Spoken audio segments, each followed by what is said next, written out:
All right, open comms. It's Friday. Wait, it's Friday. It's open comms. I forgot how we do this intro. Wow. We're And I'm the here. one on drugs. We're here. It's a day. Welcome. And it's a day that does, in fact, much to all of our surprise, end in I gotta life. press the start button. Oh yeah. Wait, Are we alive? What? backwards? Oh. Yeah, you got this shit all fucked up. Did you actually hit the go live button? He did. It is bad. It's all wrong. Well, Alex is I'm on here live, I'm doing looking fucking at- drugs. Look at these drugs Alex is Oh, doing. oh. It's ridiculous. I'm not doing it. Oh, no, What are you okay, talking it's about? on I the- just saw his name. The names are fucked up. Okay, that's it. That's all. That's because Dom came in like 30 seconds in later. Dom fucked it up. Who I let know, the I'm- goons in? I'm never Dom's ever fault. here, so yeah, I get it. God blame on me. Who let our token goon in? Although that being said, even if Dom hadn't Well, he shown was up, the here names would've before been wrong. most of the rest of us. I am eating. They're called Trip Mushroom Gummies. 6,000 milligrams of fun. So that's the Oh kind of shit! night we're Oh, those are having. like real. Those aren't gummy bears. No, they're not gummy bears. They Am I like taste the like one person here who does not like the taste of mushrooms? It's gonna. I don't. Oh, I hate mushrooms. They're disgusting. I Yeah. fucking can't love stand all mushrooms. mushrooms. Well, no, go ahead. Do we start? All right. Yeah. No, we're on. So this is anyway. I'm a bit. So sorry, I was fixing the names. Now we're ready to go. Show can start. Hope everyone's doing well. But do we want to just go around the horn real quick and then we can hit some of this stuff? Yeah. Alex, what do you got? Tonight, some IBC cream soda and some sparkling ice. Just No a little bit. Modelo. Oh, you were studying. Yeah.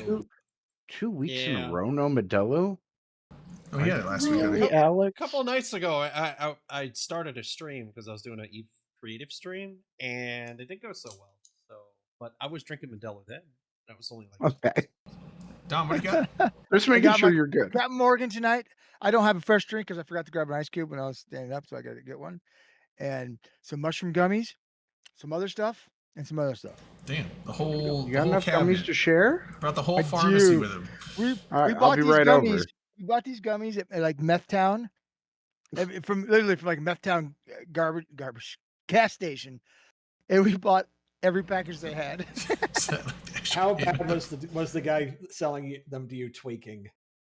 Oh, it was this place sold like glass pipes and butane tanks and like Jesus. this was we were in Meth Town right next to Heroinville, and we thought, well, fuck it, we're gonna buy all these mushroom gummies, and we did.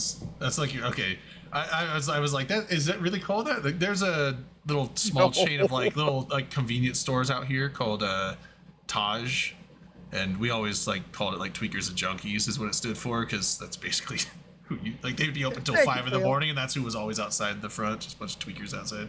I'm sure Um, gummies are just bath salts in gummy form. Maybe my But guess. so I just got some Woodford Reserve bourbon.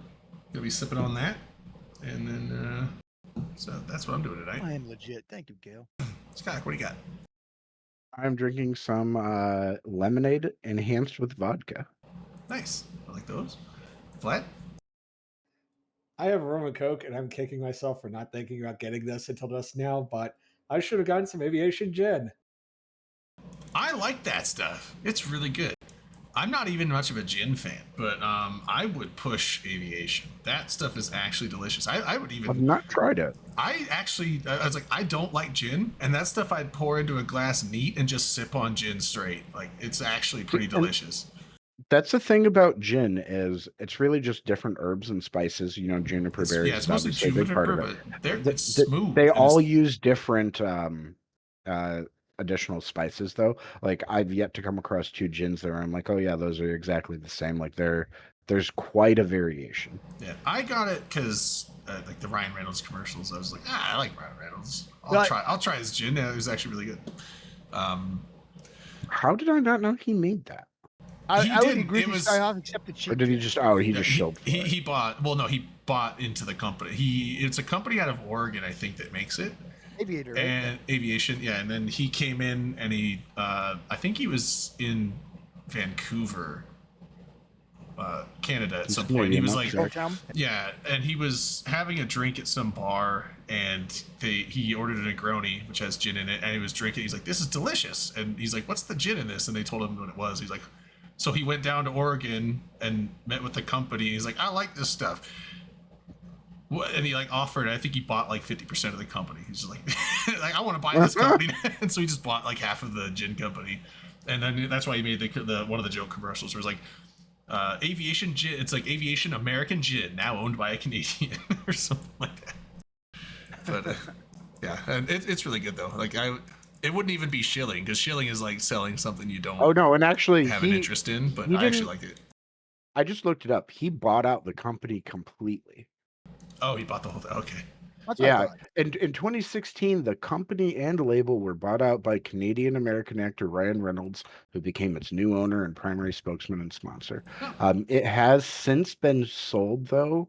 In Yeah. 2020, he sold it to the giant liquor company, Diageo. I think he built it up. Diageo, He did a bunch of whatever it is. ads, built They it up, fucking own inflated the value, and then everything. sold it off. So he just made Yeah. a bunch of profit. That's fine. Hey, get the hustle. Well, I mean, he did the Um, same thing with Wrexham. what's Mint Mobile. Mint Oh, Mobile. yeah, that Mint one. Mobile. Yeah, Mint He Mobile. sold that off?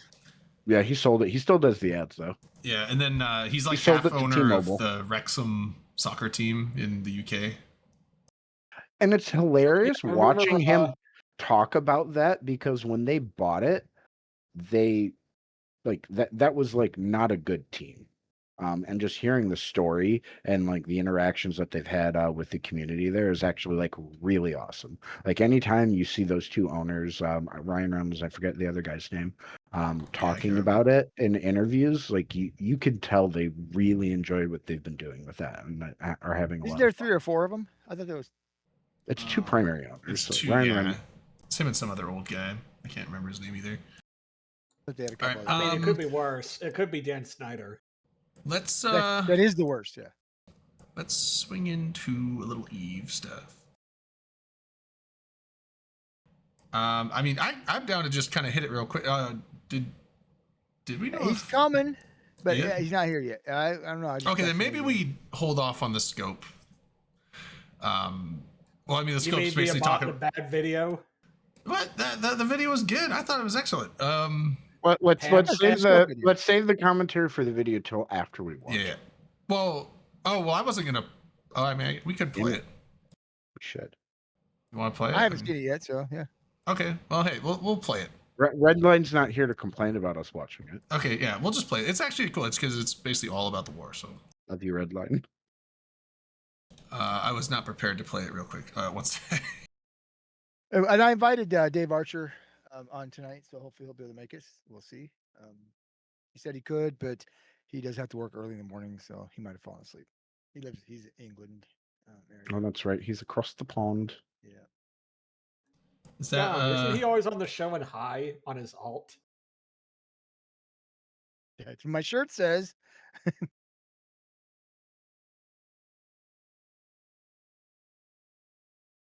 Okay. Now I'm ready with this thing.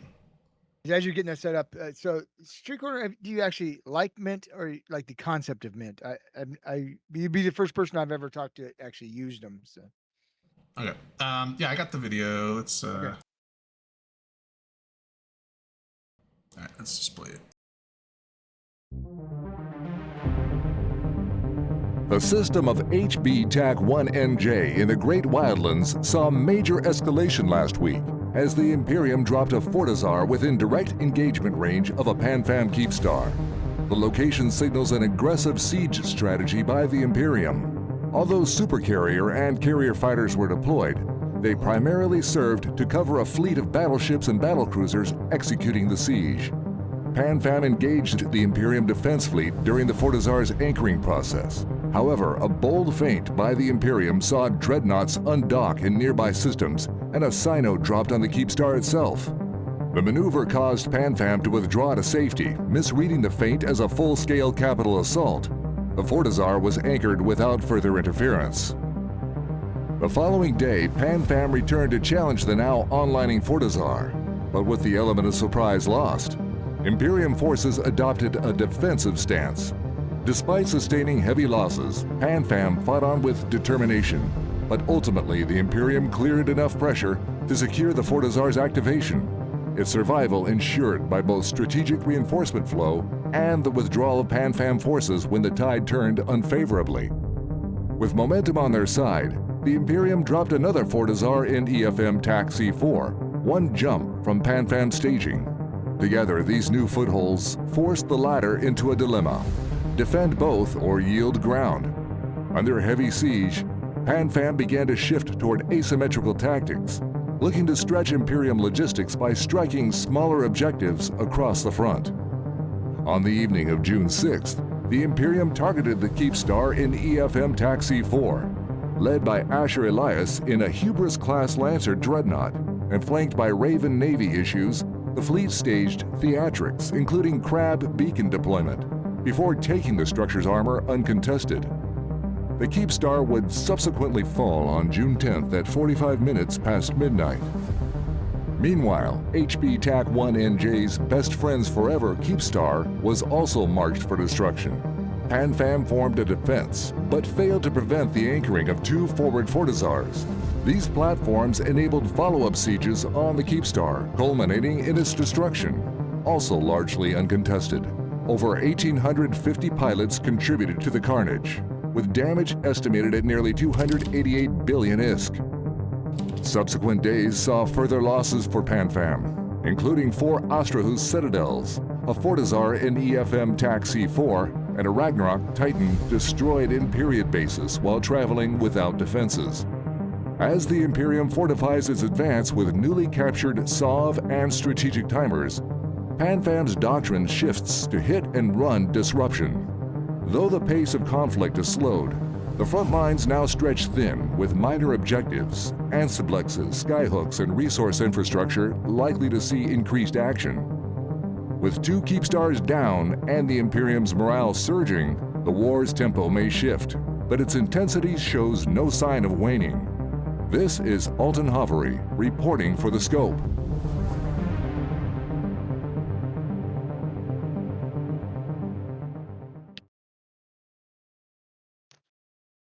Hell yeah. Sounds like a A high Yeah, so I watched that earlier. I didn't notice it the first time I watched it that they mentioned the Ragnarok dying in period basis. That was a PL guys? Titan. Yeah, it was a PL Titan, and I don't know the story behind that, but it was definitely one of those like it was some kind of a whoops type of moment, I'm assuming. Do you know what Yeah, happened with that one, Vlad? Yeah, I think he was talking about it on Sino U with the Sino U guys. Apparently, according to the pilot, it was a DC while jumping, and they got killed. But That's rough. for sure. that Did he- guy did he not is have no longer in emergency? PL. Did he not have emergency warp off?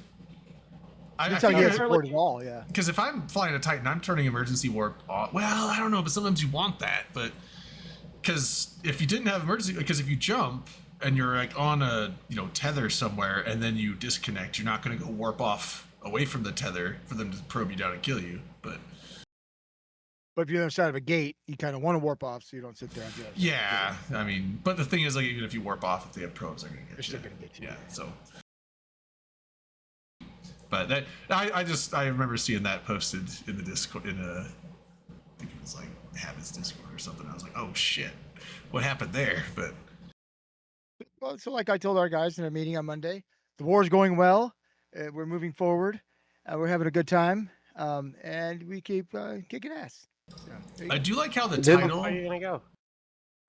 I do like how the title of that video is shifting fronts in. Oh, that the title on the YouTube just says shifting fronts in the Nullsec War, but I think. I bet they changed the title.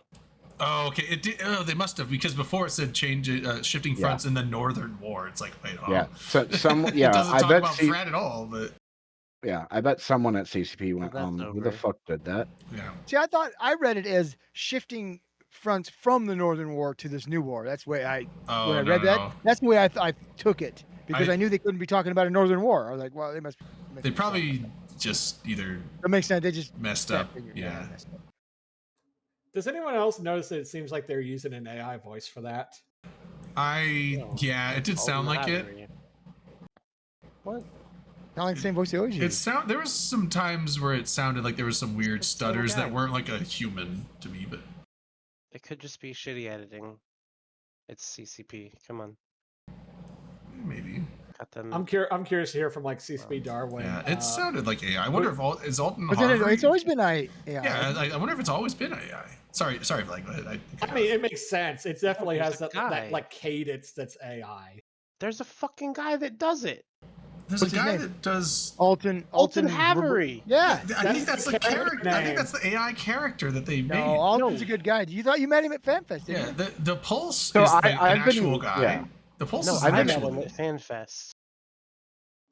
Wish I Okay, met him. where Alton. is CCP Darwin to settle this for us? Exactly, Max. Max Hedrick. Yeah, because I like there was Kel Deck is like there's definitely some cadences like where it's like where it's like something so and in the South it's like South Ragnarok type.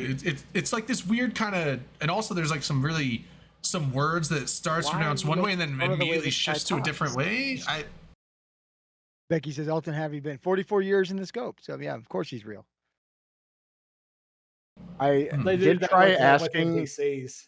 I did try asking around at FanFest to see if I could get an answer on like which CCPer voices it, and no one that was a player at FanFest knew the answer that I asked at least, and I never got a solid answer out of any CCPer. So I'm pretty confident it's AI. This makes sense. Oh, I forgot to tell you. I mean, it sounded there's just like little parts in there that just to me sounded like it was which I'm fine with. I don't care if they use like AI voiceovers, but No. I mean, that's what they're care. going to use for Darth Vader for everything going forward. I don't like it having AI Don't care about generated Darth Vader. scripts, but I don't care if they use an AI voice to read a script that they come up with. That's fine. I don't. Like, Well, why would you think that they would just do that?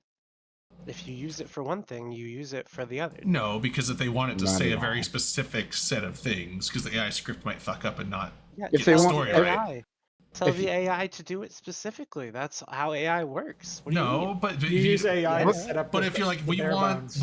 it to Voice- say look, this he- specific thing, but we just want to say it in a voice that this AI They've does. been then you using just- the voice of Alton Harvey in the exact same fucking way since a long time before the modern like AI craze began. I Facts. guarantee you, whatever tool they're using that creates that voice is probably is probably modulating the basis of Yeah. someone else's voice.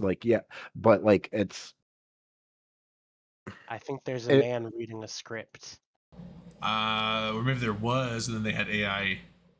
well, no, trained We'll off no, of find his out. voice. We'll like- find out. We'll find out. Yeah. there are voice generation tools out there that calling it AI is disingenuous. It's it's text computer- to you speech.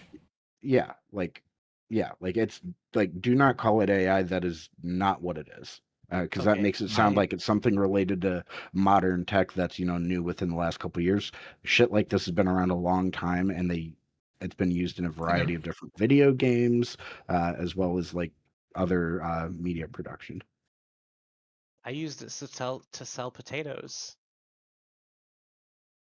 I Frankly, used it to sell worked out pretty propane and well. propane accessories. Is that right? You don't. Yeah. Oh, You don't strike this. who was asking? Was it you asking for the kill mails? Really?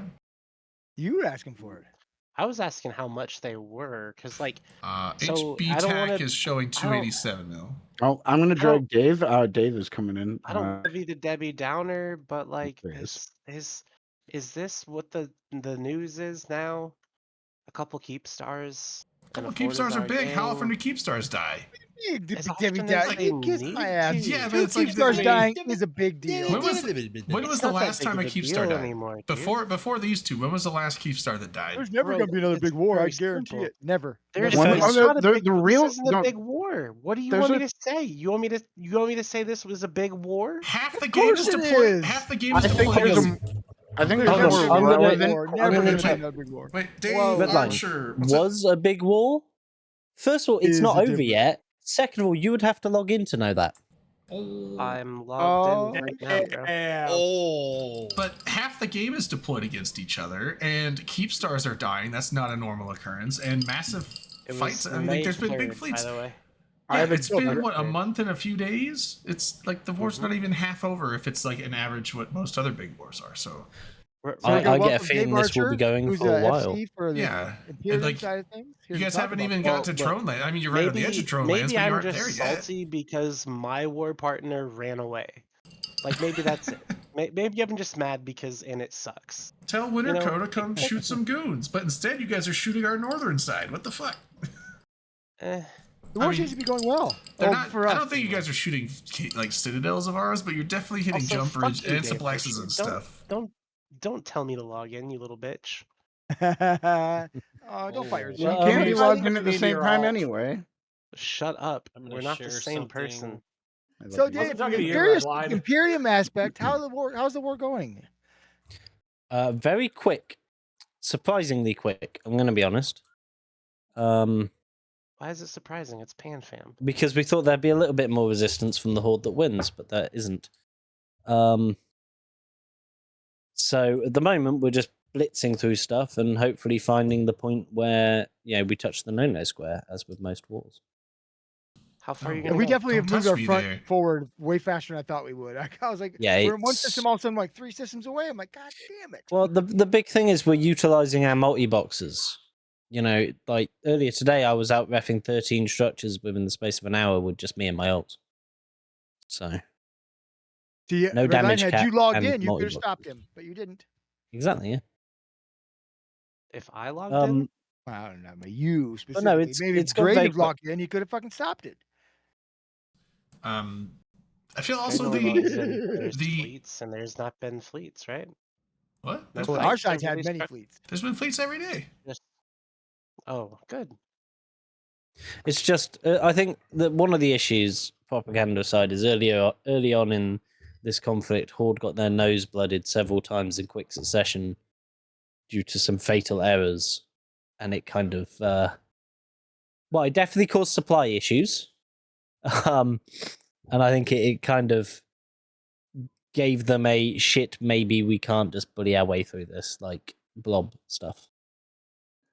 Yeah, I Well, feel Dave, Because like goons be it- awake. what I saw after the first fight was the numbers advantage definitely went to Goon's side looking at the Yeah. BRs. Goons have most- woken Like up. 2-to-1 I mean, numbers. yeah. I will most- say goons have woken up a lot. Yeah, I mean, I haven't been in every fleet, obviously, but I've been in about a dozen or so far, and pretty much every single one of these ones that I've gone into, it does seem like we're outnumbered by almost a whole fleet worth of ships, sometimes two. So it usually is. And then I want to say that the cap, I feel like we've not really been using capitals, and I'm assuming that maybe that the capitals are not quite in our favor. Well, that'd be my guess too. but- Titan and Super I think that wise, slightly Titan and- remains to be seen. Titan and Super wise, I think we're good on Dreads, but now with the Surgical Strike gone, I think Titans are much more powerful than they used to be, and so having Dread superiority is no longer the thing. And so I don't know. Maybe that's Well, when one side's got maybe- the maybe it's- subcap momentum, it's easy to project that to the cap side of things, right? Whether it's true or not, we haven't seen yet. But it's easy to project that, oh, they're whooping our ass here in numbers, then maybe they will there too, right? That's easy to project that when you're on the receiving side of that. Yeah. Yeah. I but I also get I it. mean also if you're outnumbered and you're losing on the numbers war, you probably don't want to just drop massive cap fleets, because then you're That's what I mean, 'cause you figure if you're you're losing the gonna have subcap over there, yeah. battle, it's very likely you could lose the capital battle, and then now your losses, instead of looking like 100 bill 200 bill, it's like now you're losing like a trillion skin. It's like, oh, you can't do that. You can't do that and that a many possible times. advantage, Like, right? Yeah. yeah, you can't really do So- that too many times without really hurting. So The interesting thing I've seen from the fights that I've been in, because they always seem to be happening when I'm at work lately, but the ones I've been in is initially the numbers are pretty even, and it's all about the logistics and the how you're managing the fight. That's what's really winning the day. For instance, the EFM fight, jumping through that gate into an already set up enemy of equal force was a really I bad was idea. in that fight. I lost 2 rogues very quickly because Alterari Phoenix decided to shoot me with his dreads twice. That fucking asshole. It's like I it's like I get there, I shoot 3 ships and then die. I'm like, okay, well I'll just reship and come back through. I reship, come back through, and within like 2 minutes I'm getting shot again by the dreads. I'm like, God damn it, leave me alone. There's 300 other dudes here. What the fuck? I mean, I I will was give you, I FCing will give you the- guys, I'll give y'all props for how y'all use the dreads with those T-Ping Ha Phoenixes at 0, Yeah, Mhm. and the then Zerns. parking your Zerns at 100, and the Zerns are using Mason, which still tracks fully, and with those TPs blowing up Battleship Sig, it was just blap blap blap blap. Yeah, Well, the it the was other thing, just falling. at Raven Fleet that I was FCing, we were killing 2 targets at once every volley because we split our guns.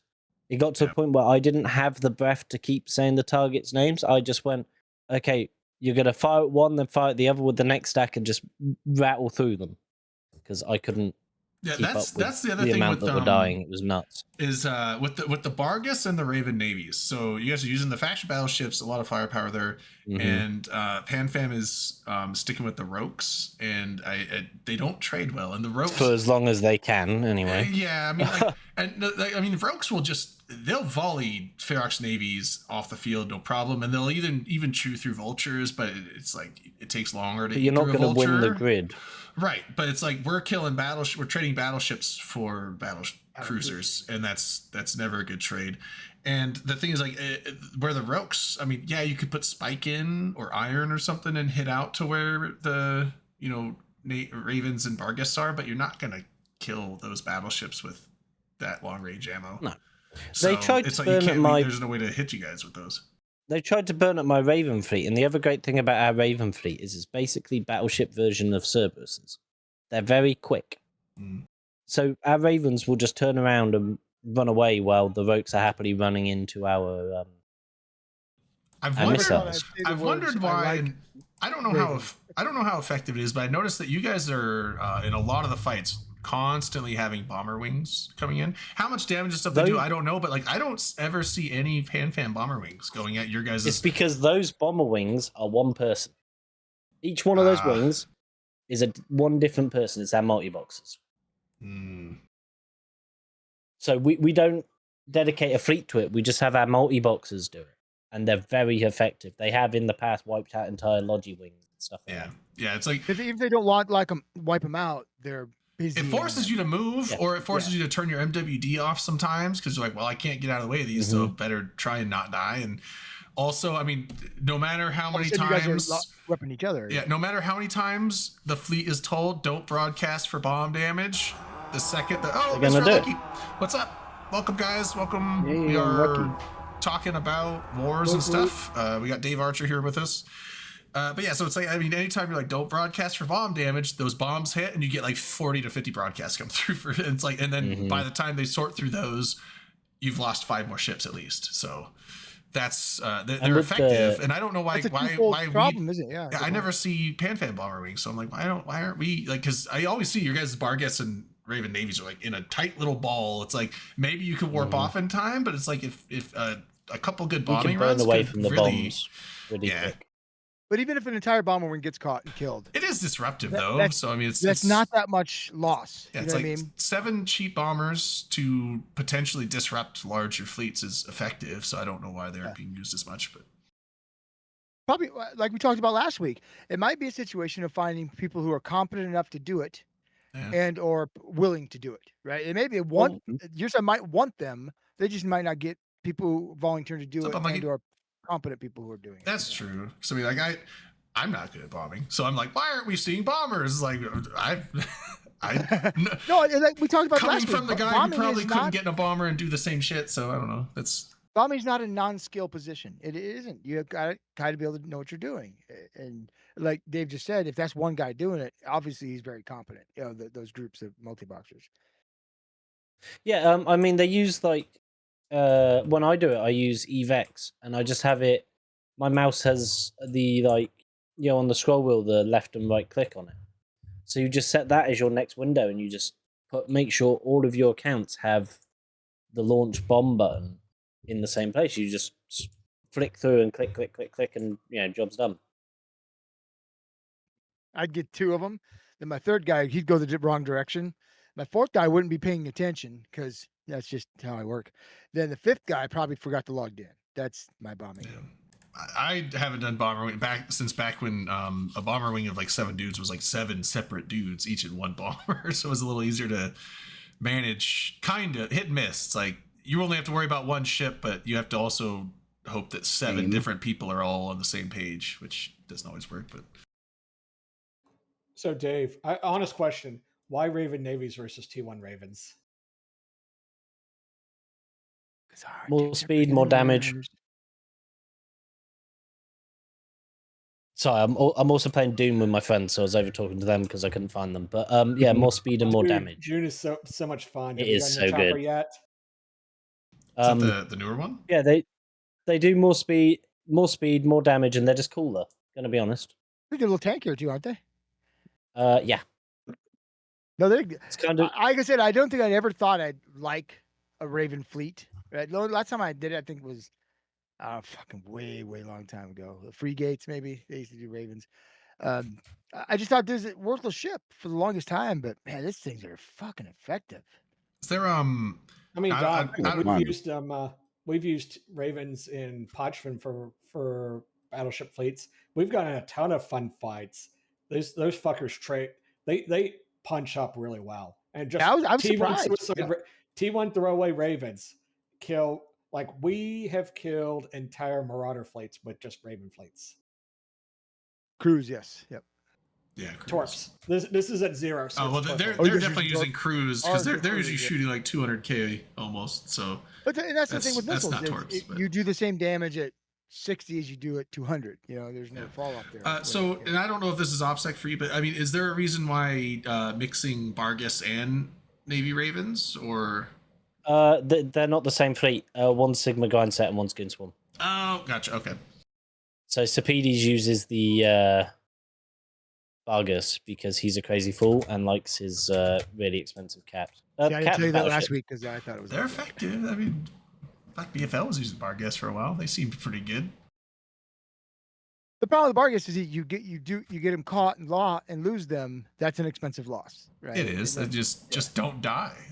Well, Yeah, you get and I, good. that's what you and I Just do. get good, But yeah. Some line members get mad when they lose shit. You know, they start crying and. Yeah, they need to harden the fuck up. 100%. I mean, do they get SRP'd? Because I mean, if it's SRP'd, why get mad? What's SRP? We don't do that. Oh, then yeah, that sucks. The Imperium. Dom, does. have you seen Avengers Infinity War? Yes. Remember when Black Panther goes, "We don't do that here"? Vaguely. That's all I could think of when you said that with the SFPs. We don't do that here. And that's not true. We have SRP. I'm of the opinion. I don't use SRP because I don't need it, right? And I'd rather somebody who does need it get it, rather than me taking it away from them. I probably should use it because I lose shit all the time because I'm bad at the game. But Yeah. all right, I just don't. Type deal. I mean, you're not taking it away from someone unless the SRP wallet is like only the first 100 losses get covered or something. I don't want to be that guy that causes that last. Goons are draw. broke. I'm You just- heard I'm it that here guy. first. Yeah.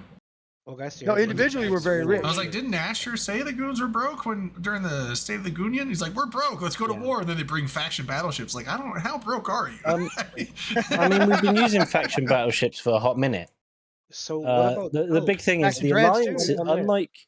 Unlike other alliances, the alliance is broke, but the members are stinking rich. Are you stinking rich? Can you help me out? Help a brother out, man. Helping No, a all yeah, my this is- money's hop on 'em. allocated to building people titans. Hop on, Zigam. Dom, this You have stream access, has a I no think. panhandling ordinance. Go ahead, Zigam. You can ask. I think he's got access, right? Yeah, but I'm doing 5 minutes. So what about Delve? Like, what's going on down there? We're having It's actually going quite well. On the meta show, we run the numbers each time, and the amount Brave is losing is nowhere compared to what's being destroyed. It's actually surprisingly little. So, Wait, like he's asking, is Oh, yeah. where's Brave? Is Brave leaving Delve? No, And if they are, where are they moving to? Brave is successfully holding Dalve, other than one I heard that we had to seed yesterday just because everybody had been out for a while and it wasn't important. It's not what I heard. Yeah. You sure we can put that in the bank? Who heard that? Who heard what?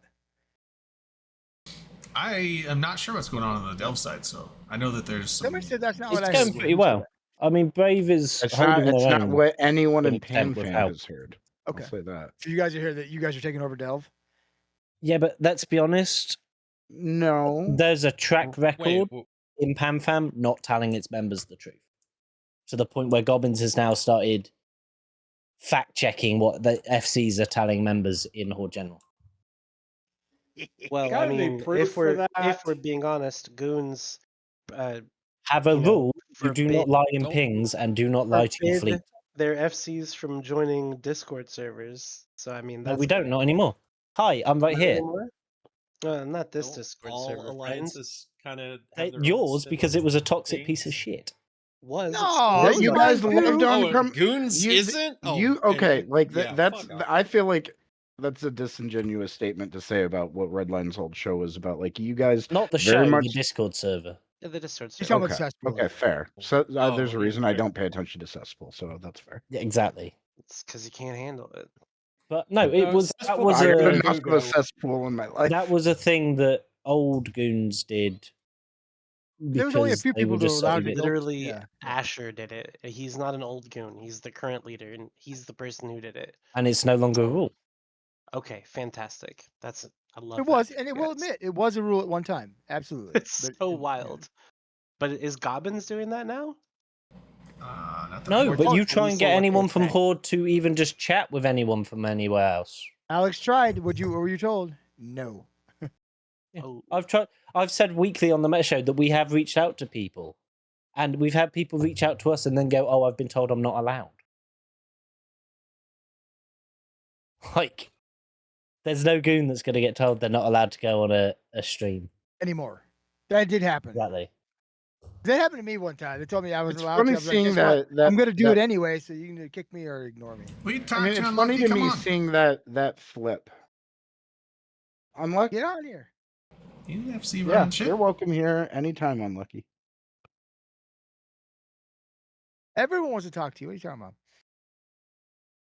I mean, I will say this about goons. I definitely do not miss the Matani. I So, do. to an extent, I do, just because I knew him on a different level to others and knew the actual human side of him. Not the evil space autocrat side that he had. You knew Alex, not only Mattel. Yeah, I do not miss the headache of how toxic everything was. If you know what I That's a mean. fair Like if you weren't in with Mittens, you couldn't walk up to him and go, "I've got this problem. This guy's a knob," and he'd listen. He had to know who you were first. Actually, you could 100%. say it and he'll take you seriously and actually look into it. Well, my thing with Mins was I had a unpleasant experience with him in real life, so that's that. But my best memory of Mittens is during the downfall when I was under a lot of pressure. He spent 3 hours talking to me to chill me the fuck out. You know what? And I think with people he knows, he probably Yeah. plays up differently versus people he It doesn't was know. very much a act a lot of the time. Yes, that was the thing that I saw. Was even in real life, he He didn't drop was the still the character. Matani. He wasn't Alex. It depended on the situation. Yeah. I will say Um, the 2 times I met him in real life, one was at a Madison meetup, so small scale. The other time was at Vegas 2021. Both times he introduced himself to me as Alex. I have an Yeah, opinion. he always did that. It was Fuck never the that Matani, moment. but he wanted to but- know you. The but also- backstabbing piece of shit. I hope he eats dirt. But also at that same Vegas, I know that he made some very impolite comments that I'd frankly find unacceptable about people that I actually know. So He had a Same. bad habit of opening his mouth and Like me. shit coming out. Yeah.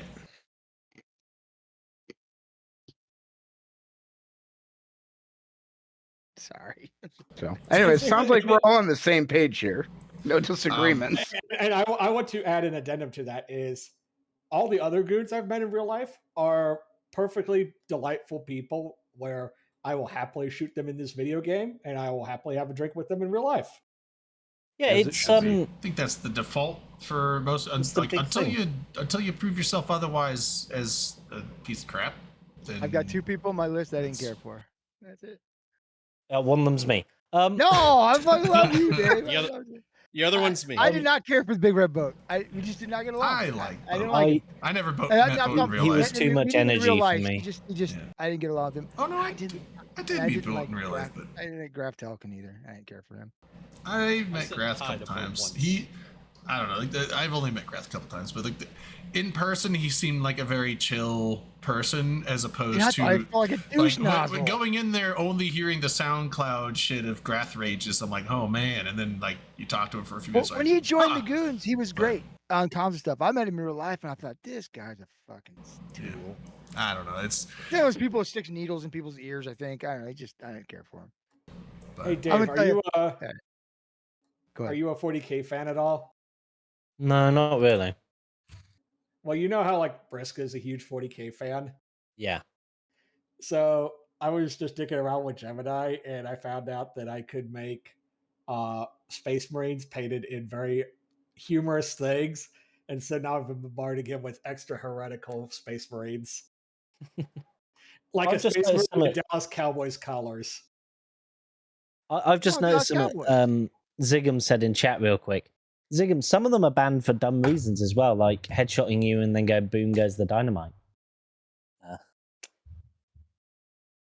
Hmm? But anyway, Zigam banned me from his stream for gloating that I headshot him in game. Oh. Doesn't like that.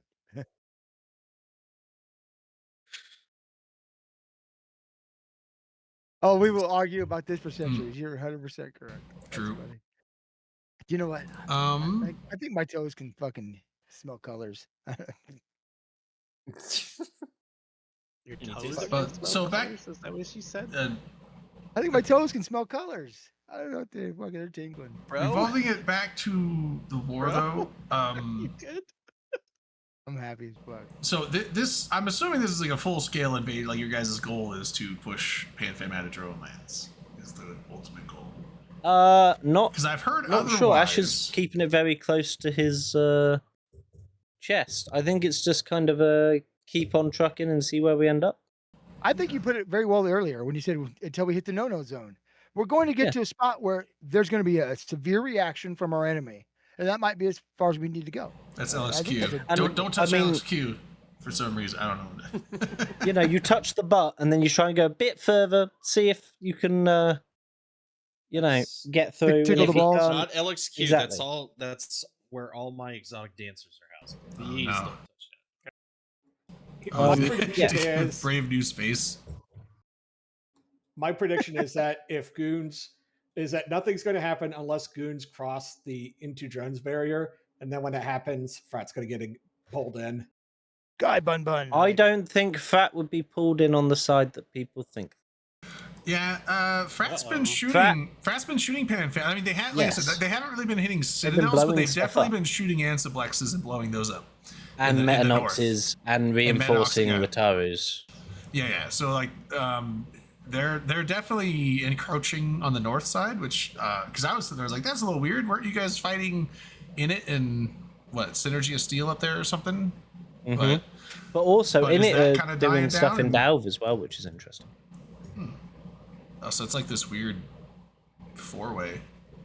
Well, if we create a new Yeah. fucking floodplain, that'd be great. Eve is just a bit of a clusterfuck. What if everyone just shifts one region like clockwise or counterclockwise? What, so Bravehead into Queries, in it go into Dalve. Yeah, like Frat We can can go stay and where we have, are 'cause like, we've yeah, already Frat done can it, have you know. Fountain, and it can have Delve. We'll go up into Tribute, and you guys can have Drone Lands. Holy That shit, might be kind of what happens. dude! yeah. Rat loot? Rat's actually having loot? I wouldn't even know what to do with myself. I don't think Goons wouldn't move again for a very long time. I Like don't think. actually big using move like mobile we did tractor before, yeah. units when 'Cause ratting. that was 6 months of fucking headache, is what Goons moving was. CO2 The worst part days. about it, there's still shit to move. Yeah, I've still got like 200 capitals for my court members to get out of Dalve, who were like I have 9 AFK at the dreads time. personally that are still fucking halfway across the fucking universe.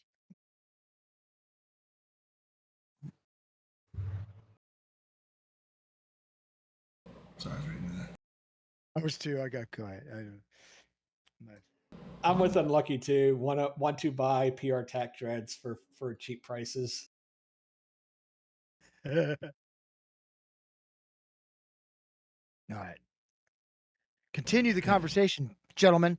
I'll be right back. I will buy it 51% buy price. So I'm going to overbid Mr. Unlucky by 1%. Oh shit! We have 52%, 52, 52%. 52 there. Anyone? 53% fair. 50 there. 50. I can't do the fucking motion $1, either. Bob. Come on, I have faith in you, Drake. 52. That's the 52. We got option, 53. folks, and 53. Don't forget to pay the lady. I bet Manic could do it. And the actual I'm- retail price is. No, y'all don't watch 350. Storage Wars. I'm talking about Hmm. prices right. I know what you're talking about, What? but you don't know what I'm talking about. That show's still on? Of course, I think one thing we will find from this war, by the way, folks, is having to change doctrine out of necessity due to supply. Supply. Oh. Like you can already see it with Horde. The rope guns became very hard to get hold of, and they've now put maelstroms on the menu, which is something that makes no logical sense to anyone. I was waiting ever. till someone else said it because I was like, I'm so excited for those. I I love love. that. I love that ship, I am a but I didn't maelstrom want to be like, I don't want to enthusiast. be the one that like, oh, like opposite. It's like, yeah. I'm so excited for I'm the a fucking maelstrom maelstrom. enthusiast, I but went my void and bombs would like a word with you. I I am an designed, Artie Mac guy. I miss old school Artie Macs. dude. Maelstroms were like my favorite doctrine back in the day. It was like way back in the war with it was like Solar Fleet going up against like NC Dot and shit back in the day, like Zealots, Maelstroms. I was like, dude, I love these ships. And then lo and behold, they coming back, baby. I don't know how good they're gonna be, but I'm ready. You know what will happen next, Drayden? It'll be Ishtar Jesus again. Ishtar's online. Oh, I don't know. No, I've been pushing that in Ew. our FC channels. I don't want Ishtars. I would love Ishtars.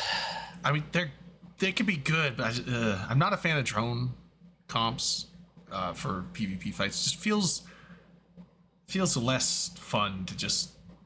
I don't want to push F. I want to push F1. God damn it. See, that's why I really 'Cause liked it's- the Gila fleets that Last Spartan used to lead us on back in the day. Like those were fun. That's I true. really Helos like are fun Helos. to fly. On I the don't know if that ship conversation does. going I know on they in do chat, it. by the way, I think Brave are going to Dalv and staying there. Just saying. Hmm. Because they may be under a lot of pressure, but Horde have not taken an iHub. The Russians did because they were allowed to. I think Which also Russians? Horde hasn't made a full XS staff? deployment. It's basically just SIGs. Oh, come on. What makes That you think just that Horde SIG wants that is like space? us deploying Jeff. It's just a SIG with a full capital fleet and 256 people in a fleet. It's not just a SIG. When you ping to all and go, everybody get in here and deploy to Dalv, that's not just a SIG. Tell me I'm wrong. Well, as I'm not in Horde, I can't answer that. Gobbins not told in Horde, so everybody I to can't get answer into it. that SIG. It's just a way to not have your main fleet deployed in several places and confuse people. You call it a SIG, and then everybody's like, oh, I'm in this SIG, and they're deployed here. Rather than I have to have a giant clone here, and a clone here, and a clone here. You know? Which SIG are you talking about? Exactly. And it gives them the ability to go, oh, it's just a SIG.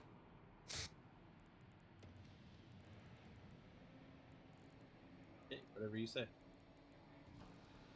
I have fun, Unlucky. I have a lot of fun. Dom, do you have... I have fun. I have a great You- time. Unlucky faith. says half the region's been burnt. Half the region's burnt. Show me on Dotland where this region was touched. That Because might- until you well, burn the salt, and- that and I'm- region's not I'm- burnt. What kind of There's touch do you talk about? I'm genuinely because I have not paid close enough attention to what's been going on over in Delve. Structure-wise, has stuff been falling over there? I've actually got the numbers for it. Hold on, let me land my Ornithopter and I'll... Okay. Is doing it in alpha or beta, or is it out? I think it it's just fully released. released. Yeah. Oh, the Dune. It's on Wii. Yeah. Is that a Steam game or is it its own thing? Steam. It's on Steam. That's why I had a fucking wish list. Motherfuckers. Dave. So, listen. Dave, I have a question for you. No, Vlad. Have stop. you been eaten by a Vlad, sandworm yet? Vlad, stop. Yeah. I also just landed my Ornithopter as we were talking in Sink Sand, and it was not a fun experience for me. Ooh, that's how I get Right. eaten with like a super rare sniper rifle. And I was Yeah, very luckily annoyed. I had my bike on me, so I dumped my ornithopter into the vehicle holder and got on the bike, let it blow up, and it took me back to the spawn point. Dave, I have a question for you. It's about your deployment. So you said that this was a full like a horde deployment. They can't say it's just a SIG. Are they required to be there? No, Like, but on a is do the you super require umbrella your there? members to do you force your members to go on any deployment? No. Right. I mean, you do, because if you take your super umbrella, then you're not crabbing at home anymore. But I'm pretty sure Okay, that's in what what Force is world doing, in right? this day and age and Eve do you use a fucking super umbrella to defend your I don't cars? know, dude. But I'm Like, telling you, Okay, but if we everyone's did suspend moving, Beehive, then which is you're not fine. crabbing in your space. That's the thing. But that's not our what members are happened. still crabbing. People who wanted to I'm go, still they crabbing. went. Also, I mean, That's great. we could probably crab in Innsmouth quite well. Gotta be honest. Like, Fair. but no. When your alliance leader pings to the entire alliance and goes, "Everybody get in this SIG and get deployed to Dalv," that's more than just a SIG. Same as when we deployed our Yes, Jeff it's SIG. a SIG with the That's not support of just the a SIG. leader of the alliance. No, when it's a lot of your FCs doing it as well, your FC org is taking part in doing it. You are constantly sending your main fleet to do it. That's not just a SIG. I mean, no one's ever going to win a semantics game over something like this, to be No, completely exactly. fair. Like, Anyway, those numbers for Dalv. Give me a sec. So, Dave, I win those question. arguments, What is Skyrock. Jeff? you think you win them, Dom, and that's Jeff, perfectly Goons, fine, and I'm happy for you for that. That's all I need. Swarm As long as I think, Expeditionary yeah. Force. Okay. I guess because in American, when you say that, I think Gaff, not Jeff. No. So it's something we made to be able to deploy the alliance without having to do a full alliance deployment. So it's just a SIG, right? Exactly. That's SIG. where the It's that's just where a the SIG. meme came from. Mm-hmm. It's the same group that we used when we did the When we Udama? staged out of No. F7C, when Yes. we And then what Um, the fuck? attacked Frat. Started with a U. What was the name of that? Yoamon? Yuriman. Yeah, it was Yeah, Jeff so back then I'm too. looking at this announcement for the SIG that you're talking about, and I don't see anything where it says that. I'll find the ping in a everyone has bit. to join. Go ahead. But I mean, and On the- on I'm the- looking at it right here. I, mean, I they was don't- the- they don't was call it a waiting to SIG, say but something. They I was don't waiting call to it a SIG, but it is. They're saying Going- basically get alpha alts. Yeah. Get deployed. everybody in there. Whoa, wait, no, are we that's talking- not that one. No, this is months ago No, that this they is made something- this SIG. Oh, You're talking The about Alpha Ult's a Alpha different to thing. Yeah. defend their space. So the numbers, by the way, for whoever said Dalv is burning, nothing of considerable size, with the exception of 2 Asbals, has been killed in Dalv. Yeah, one sec. Zero fort Sky death? Oaks have died. Some Athanors have died, but Athanors are a piece of piss to kill. Metanoxes and Ansiplexes are the top things that have been killed, along with 3 Poses, 3 Astra Houses. So really, it's not burning. When there's no large structures other than 2 Asbals dead, it's not burning. Infrastructure loss. Doesn't Brave kind of get to determine whether their space is burning? Yeah, and they say it's not burning. They do? Jeez. Because it's not burning. Sounds like it could If you want be to see at any moment, burning, though. Innsmouth would like a word with you because it's on fire.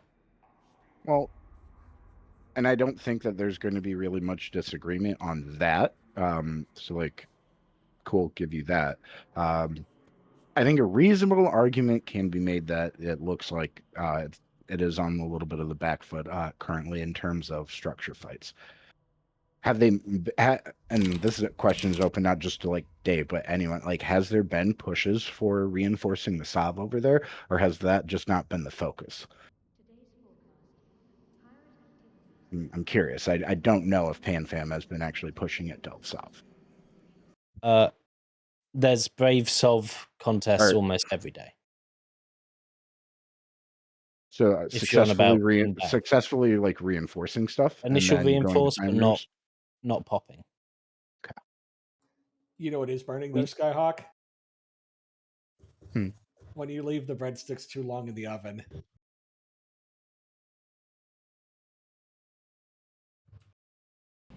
Are they unlimited? At the Italian place, Better be. yes.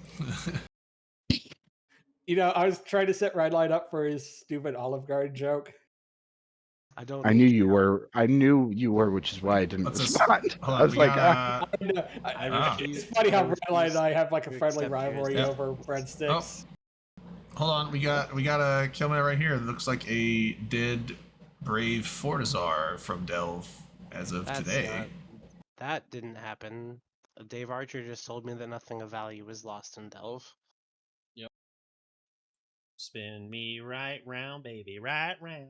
Oh, whoops! I didn't even put Do that we over. not consider the forts of How value? dare I you mean, ask they're me not for a good that time, sir. expensive. They're like what? How expensive are forts? As I said before, I said those stats. The stats were for the meta show last week, so they were compiled last Friday. Uh-oh. Okay, what's so your we're going off opinion week old now? data. Okay.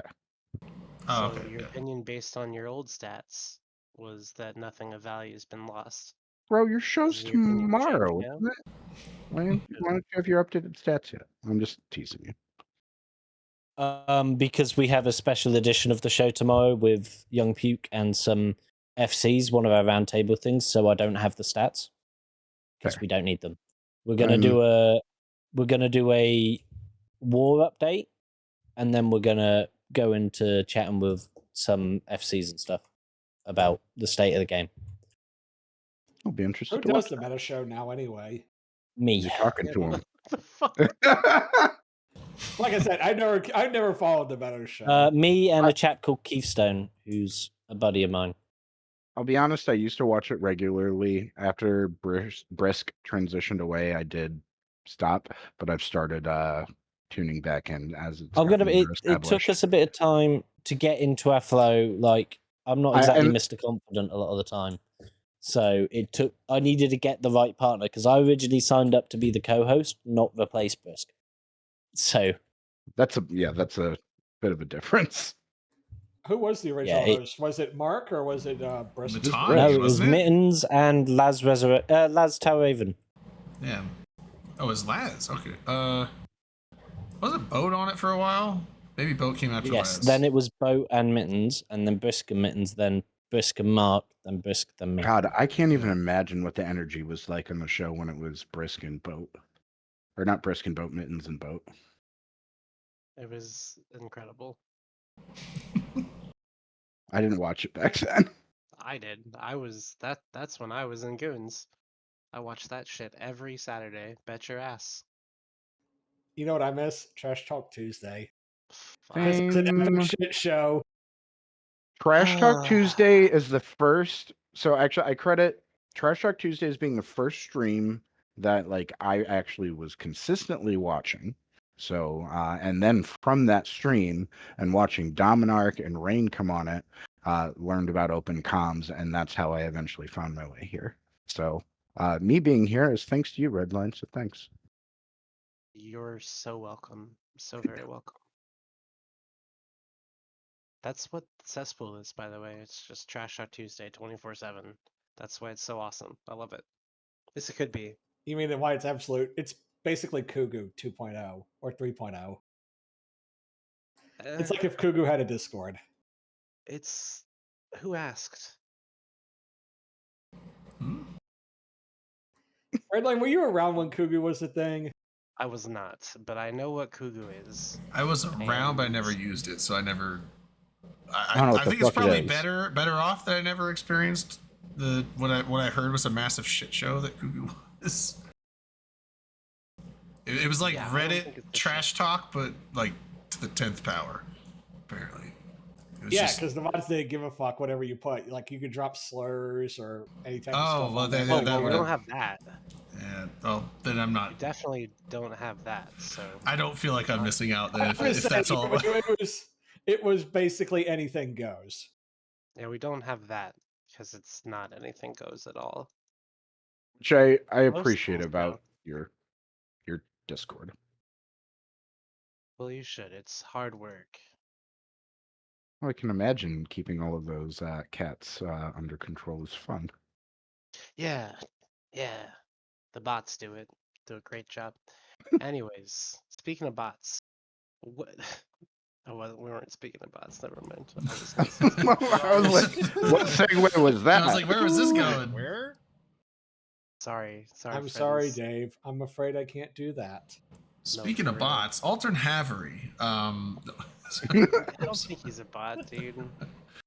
I looked him up.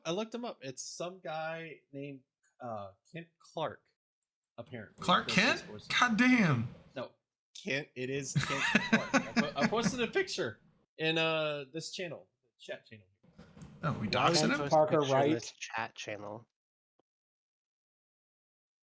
Chat channel. You're just ghosting Superman now? Or Look what Blastum put in chat. ghosting. That's a doxing? bird. What did Blaston put in chat? Speaking of bots, Karma Fleet is recruiting. That's toxic because you have no evidence of that, right? Hmm. It's funny. Blast him! Oh man, what's up? I was just talking with Alex and I were just talking about you the other day. Alex was like, "Who's this Blastum guy? I haven't met him before." I'm like, "Oh, he." So Yeah, actually, Blast, I've never asked it, but I've wondered that, like, especially when I was going through and Oh, you guys don't know? like, Oh, yeah. roles and stuff. I was like, I don't know who this is, and I meant to ask. Yeah, and no. I So never did. Blastum, old host of the show, way back. It was like me, Dirk, LB, him, and Brisk, I believe. And there's also back when Matterall was on a lot too. So this gives me an Was that idea. BC? I Was that during the BC era? No, it was after BC, I think. No, maybe somewhat during BC, I think. So I have an idea for a special edition of the show, but I think we'll need to plan it out in advance. We should And do it. probably the first idea that you had. We are before going we to. start talking about the next one. Well, where I'm talking about It's something. okay to talk about other Let me stuff. get my goddamn sentences out, Redline. Okay. All right. Blastum coming back made me think of this. Do a reunion show. Get and everyone that we're able to get that's interested in coming back from different eras of open comms over the years, including Dirk. And Brisk. yeah. Try to get Matterall, Right. but we have, like I said, we have to wait until LB is back in North America. Okay. But I think that would be That would be an fun. interesting evening. That'd be fun. It might be difficult getting like Dirk, Brisk, and Rain in the same channel together. I know. And I know. that There's that probably there's won't some happen. but there's some issues there. I know. But I mean, yeah, I'm What- down what- to what- see how it can work out. See if we can get. I mean, something like that the going. way that I would approach it is send out the invite and be like, "Hey, here's are the ground rules. If you're cool with it and can like be okay with being around these people, anyone is welcome to it because of the nature of it being a reunion. If you're not comfortable with it, totally respect you choosing to not come."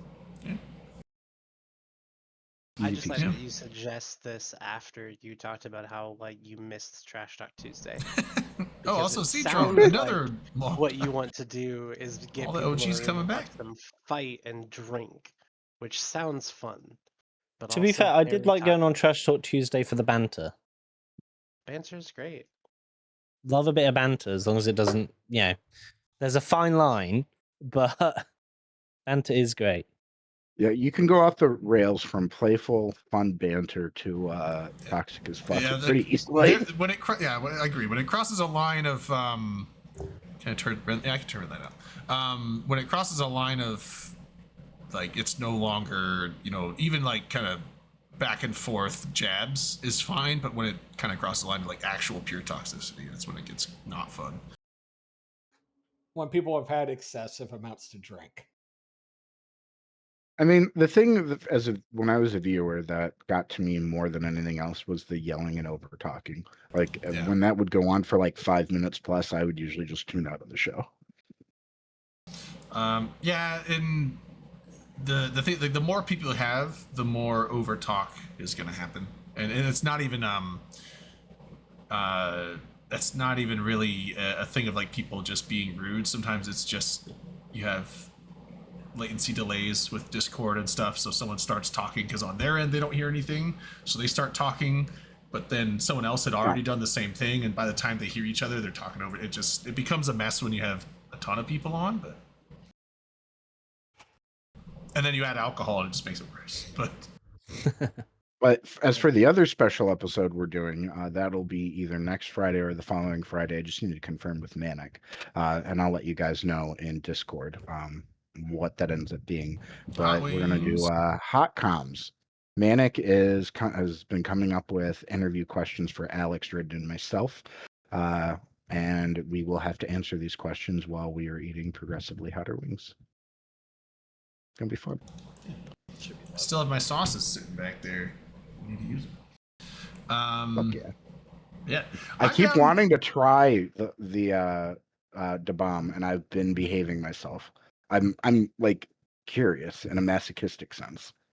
Yeah, but also, Blaster, if you're still here, I'd be down for the reunion thing. Like I said, it might be in like 5 or 6 months. But if you're down, I'll get a hold of as many people as I can that were old cast members and see if people want to just. And it doesn't even have to be like an Eve thing necessarily, because I know like a lot of the people that aren't hosts here anymore, with the exception of Brisk and Rain, aren't really playing Eve anymore.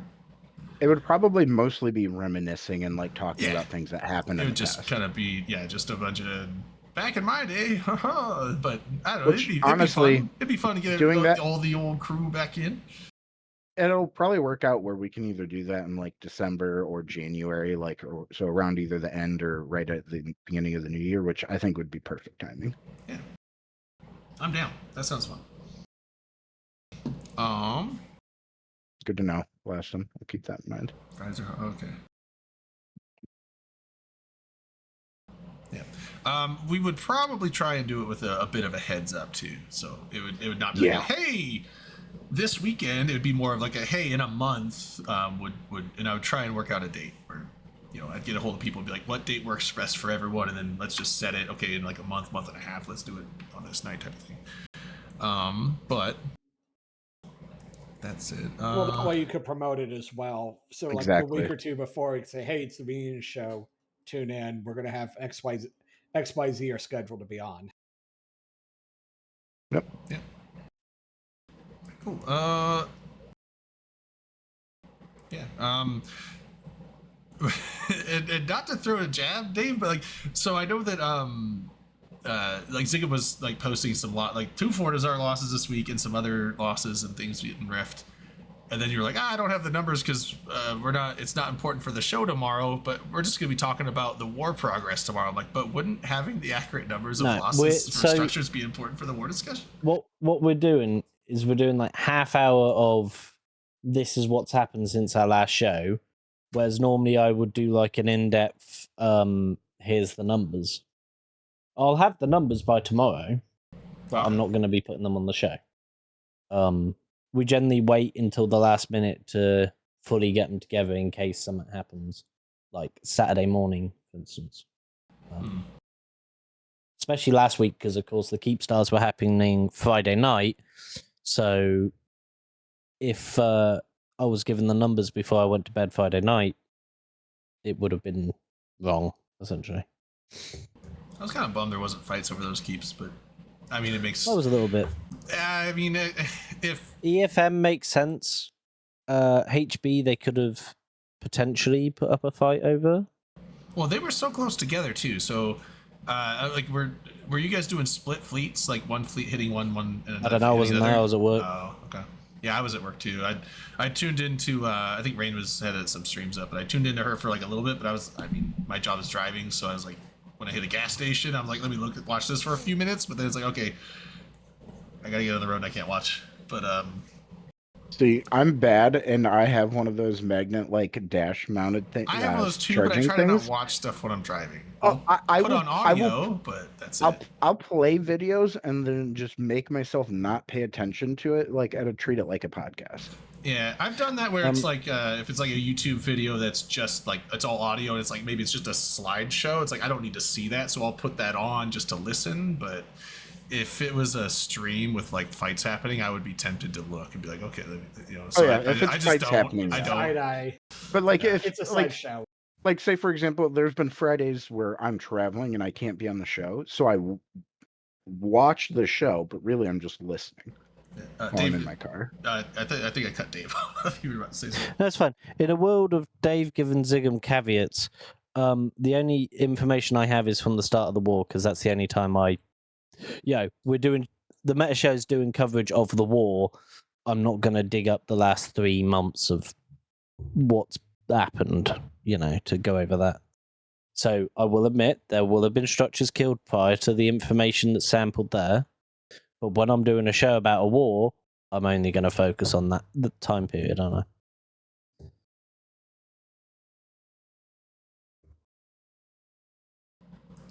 But Propaganda for video. Horde FC to turn around to me and go, "Oh well, Brave is losing shit." 2 regions. I mean, that's just a whataboutism, though. Like, We'll see what happens once cash falls. I do. Oh my god, I gotta try and pronounce the name. Tanya Falkenbach. Good luck with it. Tanja Falkenbach. Tanya Falkenbach. Yeah. Tanya Tanja. Falkenbach. Oh, okay. It's easier when you. It's easier when you read it. Imagine that. Just get the old propaganda videos back. That is something I really miss from the old wars I back like in the those. day.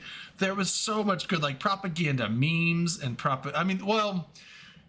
there was a good little meme string with the Keep Tar thing with Headline. That was just funny that he comes on the show like, But I mean, that was your short-lived, keep but it was tars, funny. and then it wasn't. Yeah, well, it was just he misspelled. He didn't say Keep Star, so he Keep Tar. So it just became this meme of the Keep Tar, and but that things like that was funny.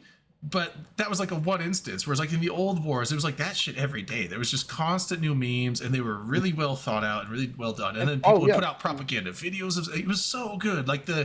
The propaganda wings of both sides would do really well, and now it just feels empty. I mean, you guys Half-assed came memes. You guys came out with some real great songs during the last war. Oh, I do love the songs. Love the songs.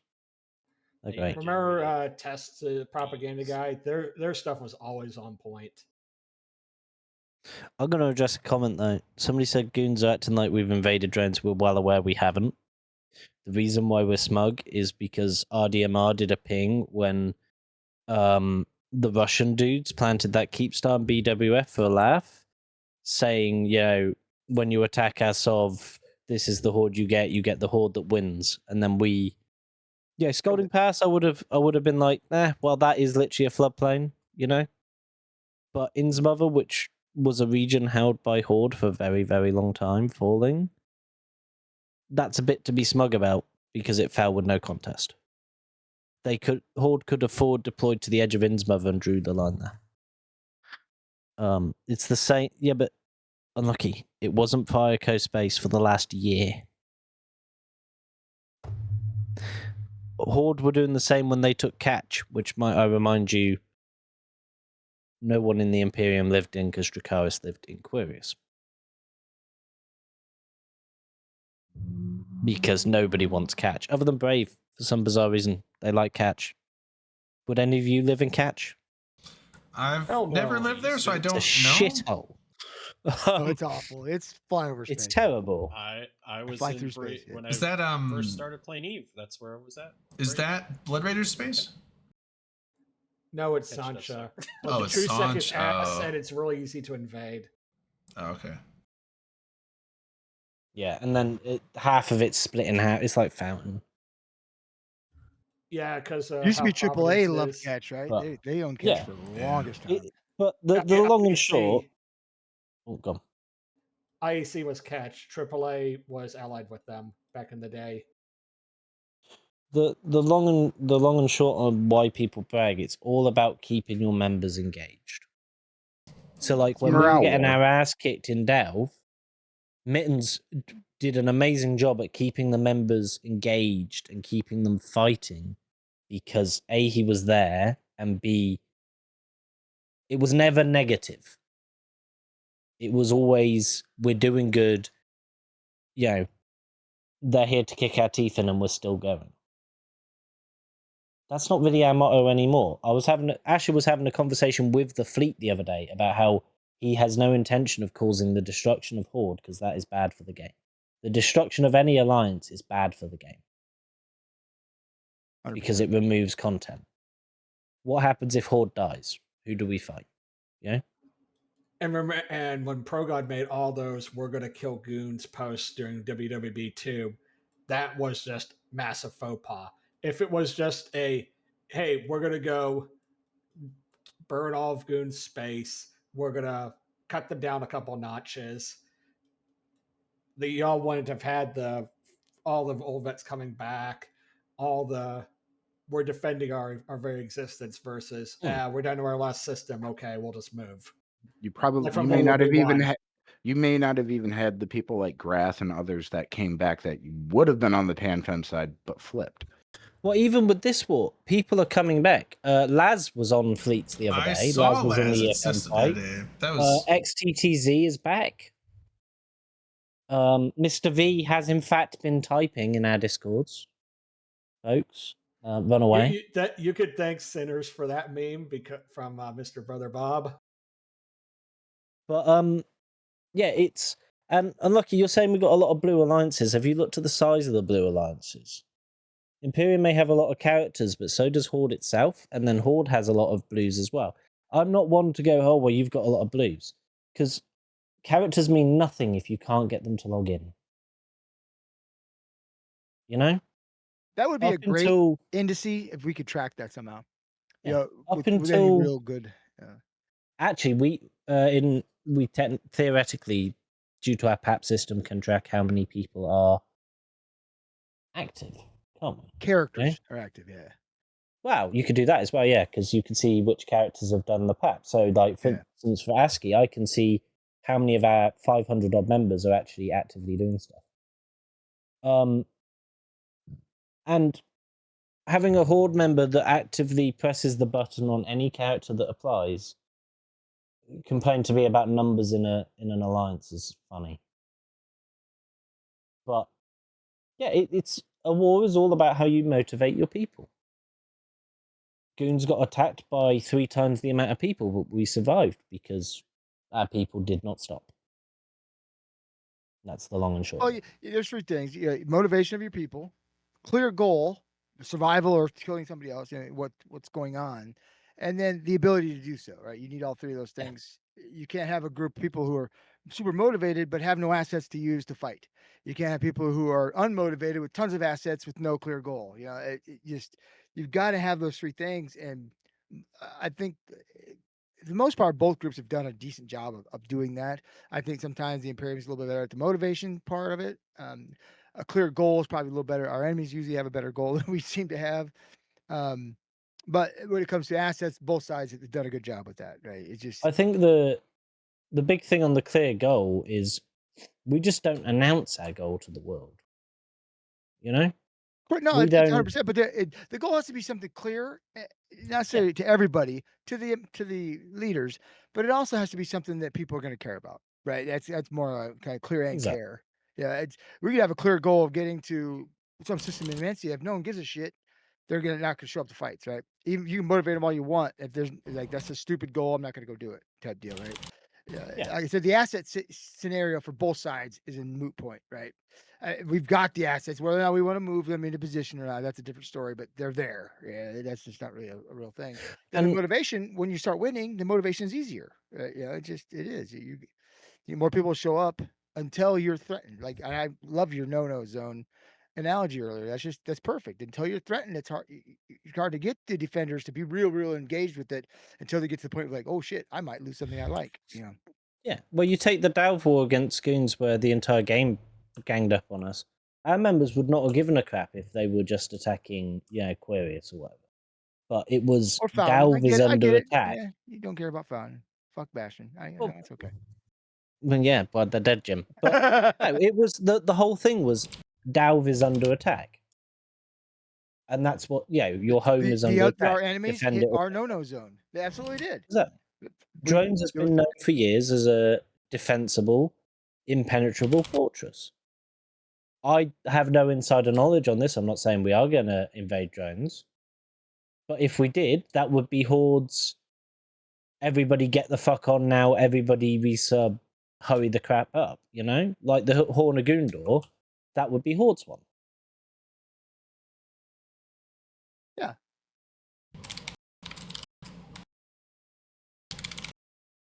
I mean, I'm happy to lose nobody ship. ever wants to lose ships. I know, I'll do it. I don't want to. I don't care if I do. I don't want to. Right? There's a big difference. And no one wants to lose a ship. No, I'm gonna go lose the ship on purpose. Fuck it. I'm at it. Yeah, fuck this ship. That's I think not- it's more people worrying about how they're going to replace the ship. Yeah, which that's it. It's steps are being taken in the right direction on that matter. I need to lose. I have too many ships in my hangar. I gotta lose some of them. The fucking hangar fees are getting ridiculous.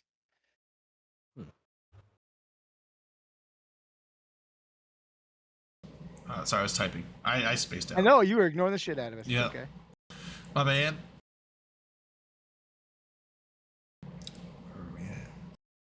I have no I idea. think we've exhausted My all drug- the- My drugs don't come in gas. They come in other forms. I was curious about like the north. Like, is the Northern War over? Because I mean, I know that like the Southern War is the big one going on. But, I mean, there is a war in the North, or last I knew. Someone earlier, was it Kale Decadence, mentioned something that Frat. I don't know if it was Frat dunked on people or Frat got dunked on. And it left.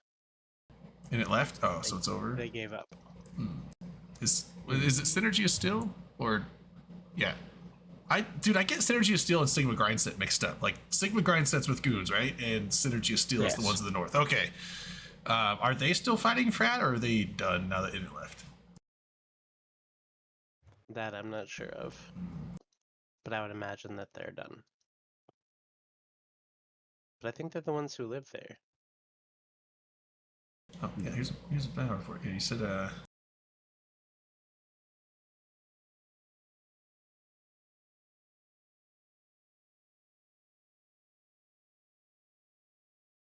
Oh, So, Ziggy, you say 200 goons come after you. The reason why they come after you is because you make it entertaining. He puts up fights. He's fun Yeah. to chase. You enjoy fighting fight, against but him, yeah. also it's really funny to watch you on stream, especially if you get headshot. I've got to be honest. Funny as fuck. Well, no one Like, likes to get headshotted when you're People do it to me. I go in horde space and I will have Pancrab dropped on my head. I was in a Garma and they dropped Pancrab on me. I always shoot Hey, David Garma, Pum in his fleet like- at least once, so I get on kill mail. Because you Yeah, know he's gonna like- die. It happens to everybody that people go, oh, it's that guy, kill him, you know? And If Zigum Robbins is, came is a into name Goon that space, what do you reckon of that? Zigum is a name you see. Oh, we got to get him. We have to chase him off because he will.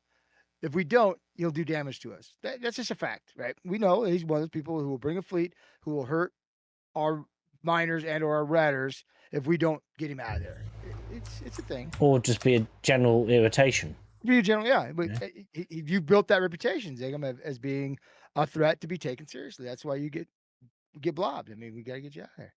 If Happens in you Goon space just to do other people, it worse, happens in horde space to you'll be fine. fuck. Yeah. Bring Drayden out on a fleet, whelp it 4 or 5 times, and then we won't come after you anymore as much. It kind of comes with the chat shit get banged comment quote that you could get from most English people. You chat shit, so you're gonna get fucked. Talk shit, get hit. Exactly.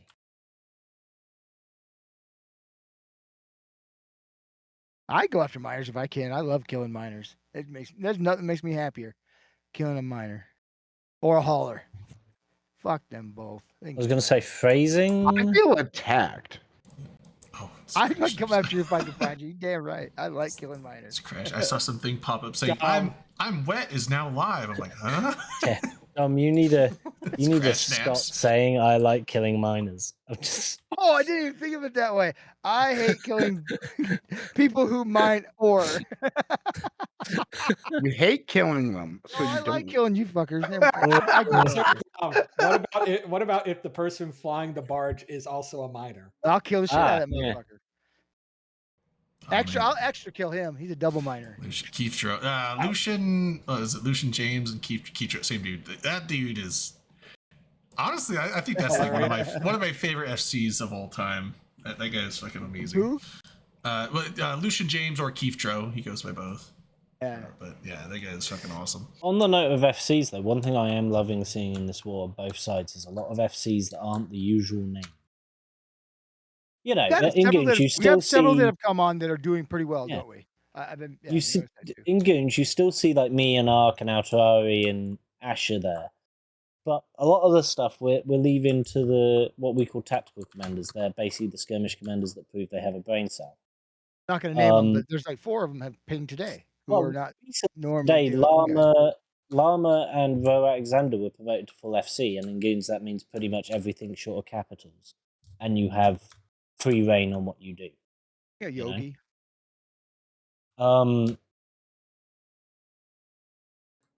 So I So do- it's a lot of new names coming up, which is great Yeah. for the game. Oh, It's some old names I've seen doing it again. got a shot. Hey, Oh, Even in look at those Horde, are- there's a lot of people I'm like, Oh, who the shots me. fuck Okay. is Those that? are Cheers. Thanks for the shot. damn it! I got to pour a drink. Come on. Ooh. actually, since Mr. Thelzar is here, hang on. I got to go take a picture of something, and I'm going to post a photo in Twitch chat. Thelzar will What are you taking a appreciate it. picture of? Why do you have to leave the fucking screen? Well, because I got to go to the room where the thing is. Are we gonna get banned? Gotta Oh, send them no. a Is it a picture of it, cat? yeah. All right. Do Not I need to killing put? mine, Do I right? need to put like a delay on this stream just in case? You have the you adult only good. warning on? Remember, it's No. fine if it's in a No, hot no. tub. I want to show Thelzar what I did with the stickers.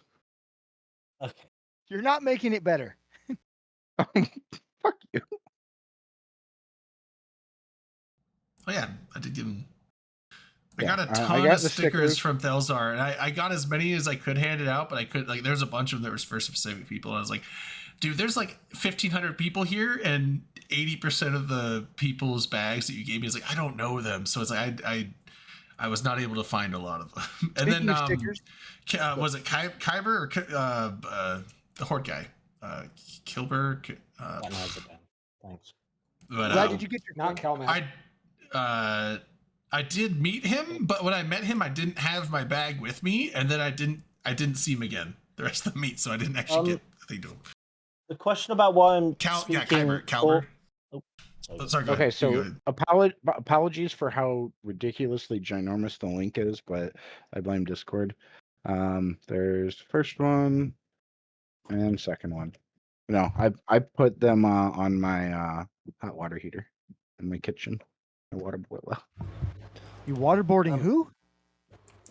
You, if you keep acting boiler. up. Yeah, Yeah, Dom's right. just like, and I wasn't invited? Hey, no shit. It's like, what the fuck? Don't threaten me with a good Oh, time. praise Zachariah. Praise that Don't Uh, threaten me with a good time. So on the question that was asked in chat about why I'm speaking forthrightly on here and on the Meta Show, I chat shit.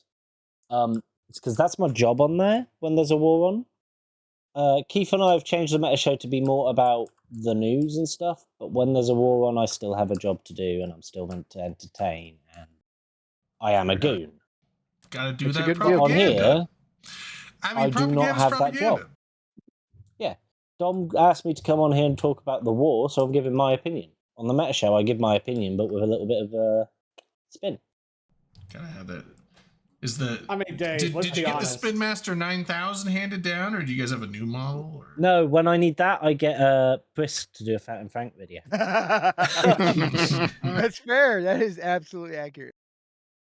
I mean, let's be fair. The Meta Show is all spin. Yeah, it's well, okay. So there's certain aspect like tomorrow's going to be more. We're going to have the war segment where I will brag and And rah-rah. be a piece of shit. But Do you- the bit where we got all the FCs on, that's going to be more informational, what they think of the game, because CCP is going to be watching it as well. To talk about the meta. It sounds and like you're before that, dividing was it. all- Sorry. Yeah, when there's nothing to talk about war-wise, like we had this show planned weeks and weeks ago. That's why we're not that's why we're still doing it. If we weren't, it would be all the spin.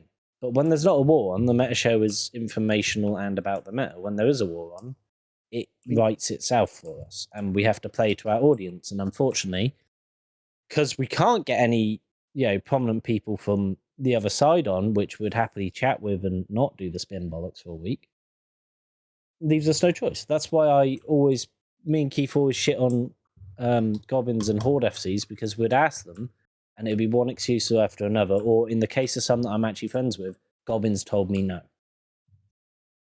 I quote, and I'm not going to say who because it will get them in shit. But Goblins told them no. Here's the thing that you realize that Goblins is Because nobody not- cares what you have to say, Zigam. Goblins is not the only I alliance do. leader at GamFam. I'm sure you could ask a PLFCs or in CFC. So we were gonna have headliner on our last roundtable at Nullsec one, but he was busy. So we were gonna have headliner on the show, but Yeah. he was busy that day. Unfortunately, heads. what I was gonna- IRLs.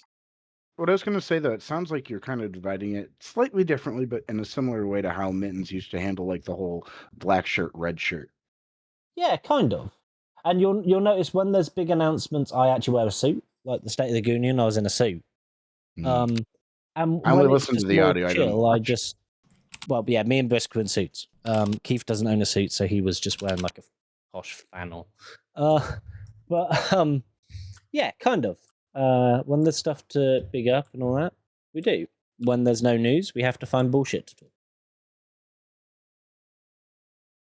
Oh, we're good at finding bullshit. I mean, that's the majority of this show.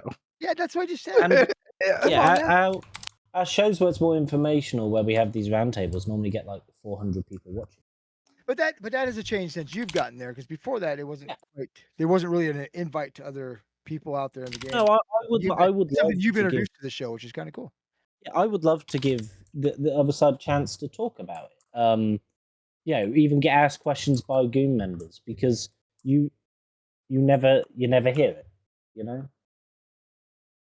Like you never see Gobbins beyond what he pings to Horde or replies to Reddit posts. You don't see the Horde FCs beyond local chat. Other than the fact I've met several of them, they're pretty chill dudes, but And that's one thing I noticed too, like at FanFest or Vegas, it's a lot less spin-y. I mean, at Vegas last time I went, Muskie and Atomic Pancake and Kismetir came up to me and shook my hand and said hi, gave me some Horde merch. It was good.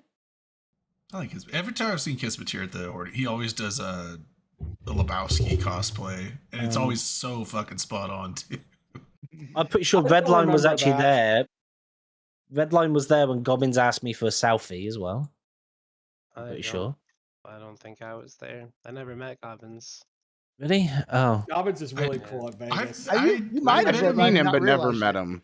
No, Redline, you were sat like literally 2 meters away from him. Yeah, I met him. That same thing happened to me. I didn't realize I was talking to Gobbins. You can't Yeah, sell meters to a same. bunch Like, of Americans. It's like he's much more of like a very meter. clean. He's a very like clean You were sat dressed. 6 foot away from him. He's like a very clean dressed like dude. I don't know. Like for some reason, I just in my mind I imagine don't think I've Gobbins ever met different. you either. You But- did. I've met Yes, Gobbins sir. He 3 was there- he was times there and the then year you didn't were find there. out until after the 3rd time I met him. And then after I had Vegas? left, someone was like, "Oh, what did you talk about Gobbins about?" We I was like, spoke to each other and you "Huh?" made the joke about we can't be alts because he's right here. I remember this. It was in the Witness- circa. The issue is What? everybody was absolutely fucked You're all flat ass. Yeah. because that Okay, bar is was that really just because I quite got cheap for blackout Vegas. drunk, or That's, Everybody I was just not remember this? Probably. if you can recognize it, this is a glass from that bar. Yeah, that Vicky's? bar was actually It is. I recognize it. it's from the, I the earned it, circa- the motherfucker. circa- I earned this. No, you glass. stole You, it. you more than paid Oh. for that glass. What year did I go? That was Well, I 21. went Circa 3 was years. 21. Yeah. Yeah. No, it'd be the one after that just because I couldn't go in 21 because I of would COVID. love it if there was another 22? Fremont Street Yeah. centric Vegas. I Was would there go to that I again. didn't, That I was didn't go fun. in 2022. Did you not? It It's might have been It was 20. 21, Dave. 21 It was the was free. 21. 2021 was the I Fremont lose Street track. one. Yeah, that I just Fremont lose Street, track. The Fremont Street one was really good. I enjoyed the hell out of that one. Yeah, When the so waitress COVID said fucked up that my he track. remembers your name and what you drink, you fucked up the night before. I'm telling you right now. I remember the first You thing I did very ordered. well. Tell you what is A a lot of good money. meat, and I'm sure they would welcome people from anywhere, is the Rampaging DC one. Is always a Hmm. good laugh. Is that one's coming If up it soon, isn't wa- it? It's Yeah, it's always in January. January, but I think they're moving it to Oh. Vegas just because Well, they moved It's it to Vegas outgrown. last No, time they- because of the yeah. No. inauguration. Yeah, I think it- they're it'll going be to back in permanently do it now Oh, Oh. okay. because Um, it's That's nice. outgrown Yeah, but it's outgrown what DC can. Which is weird because DC's a bigger city than Vegas. Yeah, but Not it for requires parties, though. not for Vegas party. won't ask for like the huge down payments and shit. Yeah. Vegas is more of like it's meant for tourism, whereas Yeah, DC yeah, is they'll less be like, so. sure, you could book this room as long as you're spending X amount. Whereas mean, DC will be like, sure, you can book this room as long as you put Yeah. this much down. I'm going to not ever do a Rampage Inc. Vegas one then, honestly, just in principle, as long as the other one is still going, because like I don't like the idea of two competing player run Yeah, I get it. Vegas meetups. But, I don't cannibalize the community friends. I'm trying to go to the Cleveland meetup this if year. we're talking about meetups, Let me know if you go to that, because I'm Cleveland's not far. I'm gonna plug a meetup real quick. There's a Okay. Seattle meetup. And it's not like one of those like, oh, it's just for a day. This is a full Friday to Sunday meetup. Got a bunch of stuff planned. November and Genovin's a goon guy. November is a PL dude, but they have totally teamed up. Eve Seattle in August 8th through 10th. It's a Friday through a Sunday. I'm gonna plug a. I'm gonna If try to you make it are there. interested, so it's all gonna be like downtown Seattle, but that's the Discord. If you are interested in going, you should join that Discord. And August 8th to 10th this year. It's gonna be very fun. I love the meetups just to be able to put like faces to the name. Sort of thing, I love you them know? too. I mean, I've Same hosted them, here. gone to lots of them. It's one of my favorite parts of the game, honestly.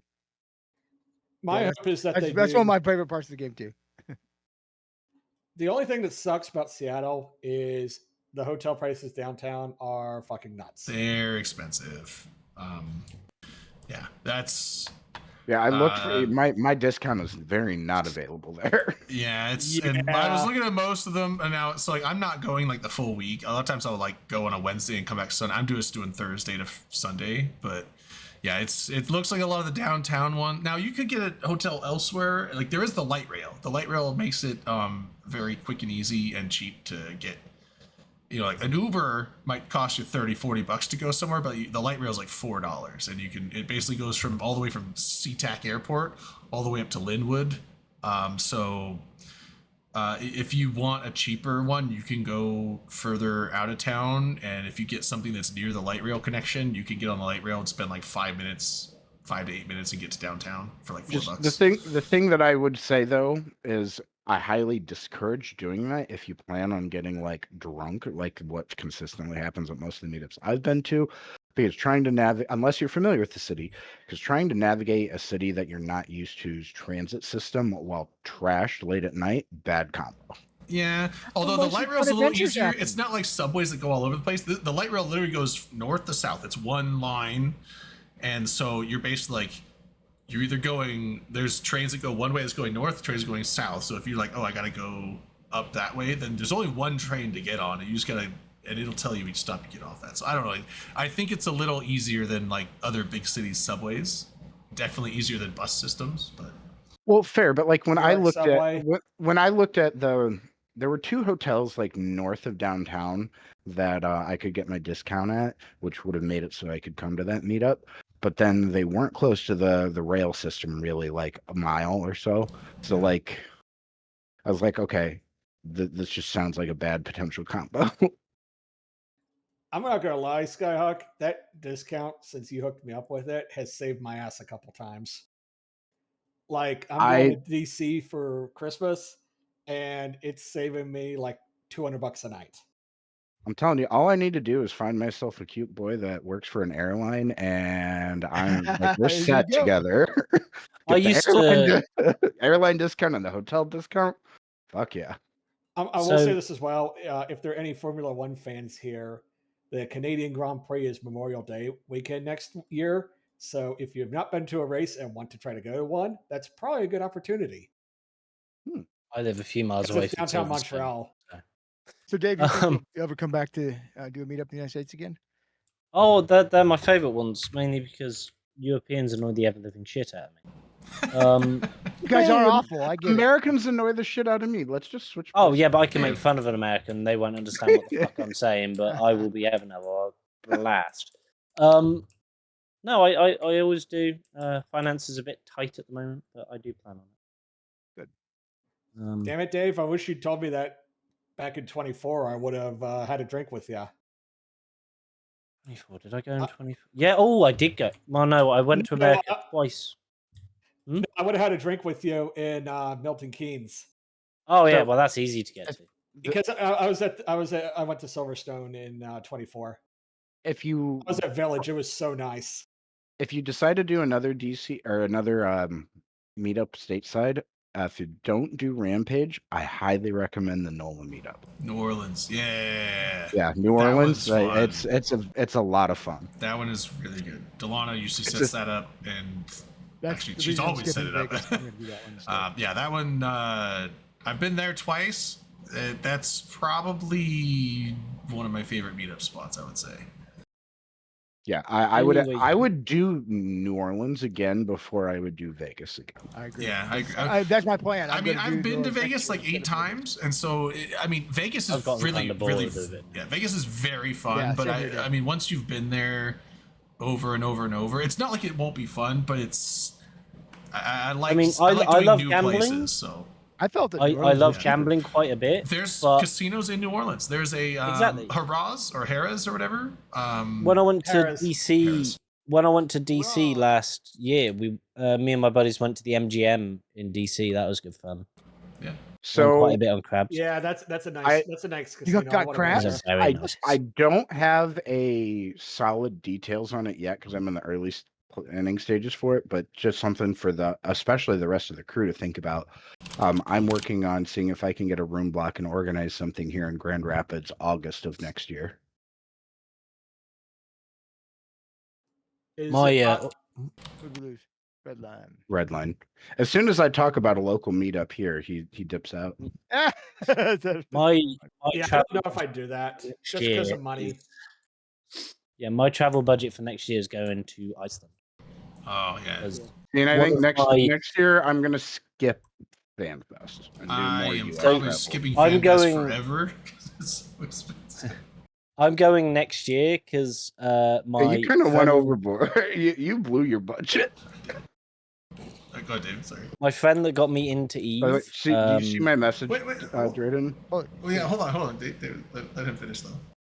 Yeah, my friend that got me into Eve recently got a job at CCP, so I now have free accommodation in There you go. Very cool. in Iceland. So hey, I'll be going there a lot. Because the flight is really cheap. I'll just say the flight can't be that much, Leave. right? If you got free place to stay. you're Last good. time it was £100 for a return. What do you fly? EasyJet? Yeah, it was it made me realize how incredibly snobby I've got with flights because one of my friends used to work for United Airlines and I was on his friends and family discount and benefits, so I could fly standby or fly first class standby for $90, and I did that to DC several times, and it made me really like, ooh. $90. Yeah. Yeah. So That's hella nice. Wait. $90 from UK to DC. That's because that was on the staff standby Oh. Drayden, Alex seats that available. stayed, Toby. the Alex that stayed in the Airbnb with us, he flew out of London. I don't remember which airport for FanFest this year. Probably Gatwick. He paid like $88 for his ticket. It's from cheap. America. Right, that's crazy. But It's I really mean, London to Reykjavik is a lot yeah. shorter than It's London. three, to yeah, DC. it's 3 hours. I guess it's. I mean, and what's DC like? It's 6? half. Yeah, well, it depends on. When I went to DC last year, it was like 6 hours because that storm That's was actually going not on, as bad. Like, and I, the like, fame went nuts. Yeah, I'm on the West Yeah, Coast. but Like was that every time, in every time I think of like going to the UK, it's like, Yes. dude, that's like a 12-hour flight for me. But that's far West Coast. That adds like 5 hours. But Well, it's 8 Yeah, you're hours for flying me over to the get to North LA. Pole. yeah, Because when I go to Vegas, normally to make it cheap, I fly into LA and then fly back. oh, okay. Well, okay, then it'd probably be like 7 hours from here. Then I would bet, depending on. So, Dave, how much? Yes. You know how much I fucking paid to fly Polaris from Dulles to couple of London grand. last year? Couple of But you grand. went first class, didn't you? $5K. That's what Polaris is. Yeah, I paid You $90. guys fucking steal. That is insanely And good. well, it's I am because jealous. it was as if I was an airline employee because I was on his friends and family thing. I logged into the employee portal thing. It's all above board, by the way. I logged into the employee portal thing, and it was you may get a first class seat, or you may get bumped down to business, or premium economy, or economy, but you will generally get a seat. Yeah, Oh yeah, used to work for FedEx it's a for reason so- people work for airlines is the non-travel perks. Oh, it was Well- great, and it came with perks like the United Lounge and stuff. It's just Polaris Lounge Amazing. is probably the second best lounge in the US. the first time I did it, going to DC, I slept the entire way. I literally told the attendant, "Just don't wake me up. I'll eat one up. Maybe wake me up for the snack." Other than that, I'm good. But here's the thing that surprised me though is number one, how small the tube trains are compared to like New York City or DC subway. It's because those tunnels are older than that city. 100%. Not New York those City. tunnels are tunnels. Not New York City. New York City is like some of the oldest subway tunnels in the world. London is the oldest subway in the world. But the other thing that surprised me is when I went to Milton Keynes to go to Silverstone because I stayed in London and went up, took the train up both days. How just packed the trains were. Yeah. Well, that's because you go to Silverstone on Silverstone weekend. They're not always that packed. Oh yeah. You were going to one of It's the biggest packed. racing events in the world in the home track of that racing event. Like, I mean, ugh. The Indy 500. Right, yeah. Okay. Anyway, Actually, it'd be interesting to see what race has the highest number. I think Indy's 400K, and I think some I know F1 ones are Indy's 450. like one of the more popular NASCAR, but F1 is doing it. well, NASCAR, you're just turning left. Yeah. I mean, So come is on. IndyCar. It's like, yeah. But you Not gotta turn left twice per lap, though. So. I mean, F1's gotten a little bit boring now, just because like the old non-hybrid engines made it a bit more entertaining. How small those cars were compared to the current ones. They should add ramps to make it a little more exciting. Those cars For would sure, break on a ramp. 100%. Watch if they have No, ramps. it's always a bit fun. Fuck yeah. Figure 8 races. You They're remember fun those to old watch. video games where they have like the ramp that would, like you have to launch over the track? It was like just a gap in the middle. Like I mean, Yeah. you do that and people Like- die, but Not Anyway, necessarily. I've got to head Evil off. Knievel If they're did good it. at it. Right. They're good at it. Evil Knievel did it plenty of times, and so did his kid. There's still a figure 8 racetrack not very far from where I live, and that's about 4 or 5 laps in the race. Now you're crossing each other across the figure 8. It's wait, they fucking don't like awesome. elevate one over the other? No. It's I mean, across in have the you- middle. Yeah. Oh, They what always the have fuck? the like globe sphere thing, like, and they're not really giant at the Mississippi Valley Fair back home. And then they'll have like 3 guys on motorcycles going round and round and round inside this globe and like managing to not crash into each other. And sometimes they'll even have a woman like stand in the middle of it while they're just going around with the zoomies. It's kind of crazy to watch. I've seen Also, those you work. could not pay me to be the woman standing. No, there. hell no. All it takes is an engine malfunction. You're dead. Yeah. Yeah. Not even a fuck up by one we of the probably two sh- riders. We probably should swing it back to Eve though. We've been sidetracked for a Yeah, bit. it's after Well, show. I need to It's actually not head off yet. because I have work at 12 midday, so I gotta go. Yeah, no worries. Yeah, thanks Saturday. for coming on, man. Hey, thanks for stopping by, bud. I appreciate it. I I appreciate it. Thanks for coming. it may in. be Saturday, but I'm a manager in a pub. I know. Weekend doesn't exist. So it's your Um, Thursday. Fair. Tomorrow's Yeah. Thursday for you. All right, I will catch you guys later. Have a Thanks great for See you, having Dave. me. Have a good one. day. I guess day now. Dave's I a don't. good guy. I talk about Eve. Yeah, I Galente. love talking to Redline's alt.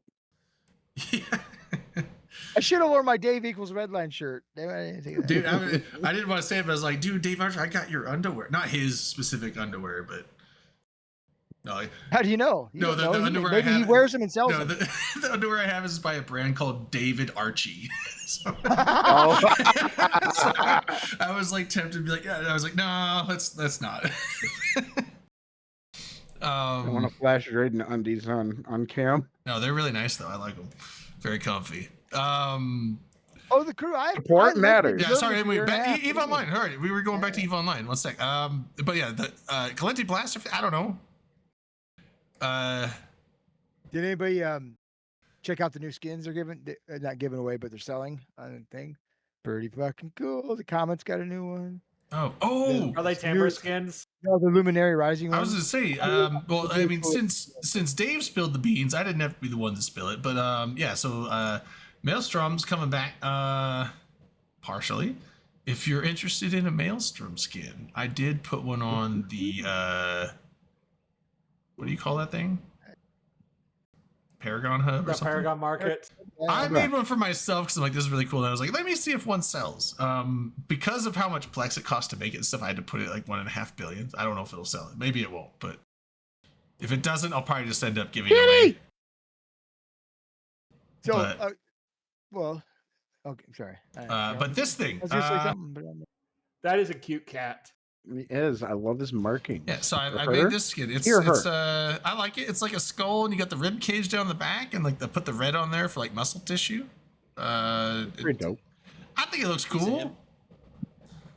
I like this one. But yeah. So you're raffling that off to us? No, I actually just put it up for sale. But if it doesn't Jeez. sell, what's it called? What's it under? Well, since there's only Drayden's 3 not putting Maelstrom anything up. skins on the Paragon Hub. There's only 3 on there, but it's this one. I think it's called like Male Mortis or whatever. But yeah. I mean, if you want to buy it, but if no one buys it, don't worry about buying it right now. I had to put it on for 1.5 bill. But if it doesn't sell, then I'll probably end up 1.5 what? 1.5 bill. Had Yes. to. I had to. Well, it's like it costs a bill in ISK and then okay. some other costs for the other materials. And the thing is, like the 20% Paragon Hub charge. Like if you sell a skin, they take 20%. So basically, if I They'll sell get this, that down. if I sell this for 1.5 billion, I'm only making 100 million ISK profit off of it. Does look good though. He's great. It looks good, but I like- don't worry about buying it because if it doesn't sell, well, I'm not bad for 1.5 bill. yeah, I know. If it doesn't sell, I'm gonna probably just raffle it off, or not raffle it, but like just do a giveaway and give it to somebody. Speaking of raffles, Drayden, there's a contract to you for Oh. a large skill injector to raffle off. Since we've got 69. You Oh, guys have that hit the person magic just- number. That person just got fucked. 69. Now we're at the magic number. No one can leave now. No one else is allowed in here. It's raffle time, boys and Oh, girls. it's gonna change now. So I know. what was I gonna say? I was gonna say something super important. Oh, did anyone do the fire and smoke test? Anybody? Oh, those graphic changes. I they were was making? I was working. So I wasn't too. All right, so okay, large skill injector. All right, I'll get a giveaway one here in a second. But there's a cool video there. that's Wait, got did I fire and smoke. contract all 6 or did I contract 1? Okay, it was just 1. Okay. I was gonna say 1 regardless, but I had 5 more in the I can. was like, it's like, oh was no, like, you only wait a gave me minute. 1. Hold on, let me just. All right, skill training complete. Nice, excellent. Whew. All right, fuck, I have so many tabs over right now. What am I, Rain? So anyway, there was a fire and smoke mask test, and then they have a little video of the new effects when you're damaged. They look really fucking cool. I'm not gonna lie, I think it's really cool when you dock up the little fucking drones come and put your fire out and then fix you. That's fucking cool. I've never docked Brayden, up how damaged. So Drayden, I'll show you mine if you show me yours. How many tabs do you have open? 2, I have 4, 9. 6, 9, which is like Okay. 3 times more than I normally do. So I wasn't going to tell you this because I didn't want to rig it or anything, but I was going to send you 2 large skill injectors for your own personal use if you were beating me in tabs. Oh no, probably not. Honey, you didn't even come close. I'm at No. 48. Oh fuck, no, Tabs? I couldn't. Yeah, I have 48 Chrome tabs open. like right if now. I get I more will than screenshot them for if you I if get you more want than to see. if I get more than 10 tabs open, I'm closing shit even if I'm actively looking at it because it's just too Yeah, many. I've got 9 tabs open I- across 3 monitors. I so. hate tabs. Like Like, the they're not all on second the same monitor. the second I'm done with a tab, I fucking close it because I hate tabs open. I'm usually running on 1 to 3 tabs max most of the time. So I'm like you, Drayden. I Here, can't I'm I just can't gonna- do Yeah, no doubt. like if I can't read the full title of what tab is open, then I have too many open. all I need is the icon and I'm good. All right, hold on. Where is this? Here we go. For your guys' amusement though, in guest show notes, those are my current tabs. Literally just screenshot it. Those are my current Chrome tabs. I have 2 Chrome windows open at all times. One on monitor 1 and one on monitor 3. Dude, how much RAM do you have downloaded for that. I have 64 gigs of RAM, and I'm currently chewing on just 26. Damn. I got plenty to spare. Yeah, it depends on what you've got going on in those tabs. Yeah, basically that screen 1, which is my leftmost monitor, is where all of my streaming shit lives, plus other random stuff, and then the right is everything else. Oh, we gained for in persons yet. As soon as somebody leaves, we can do the raffle.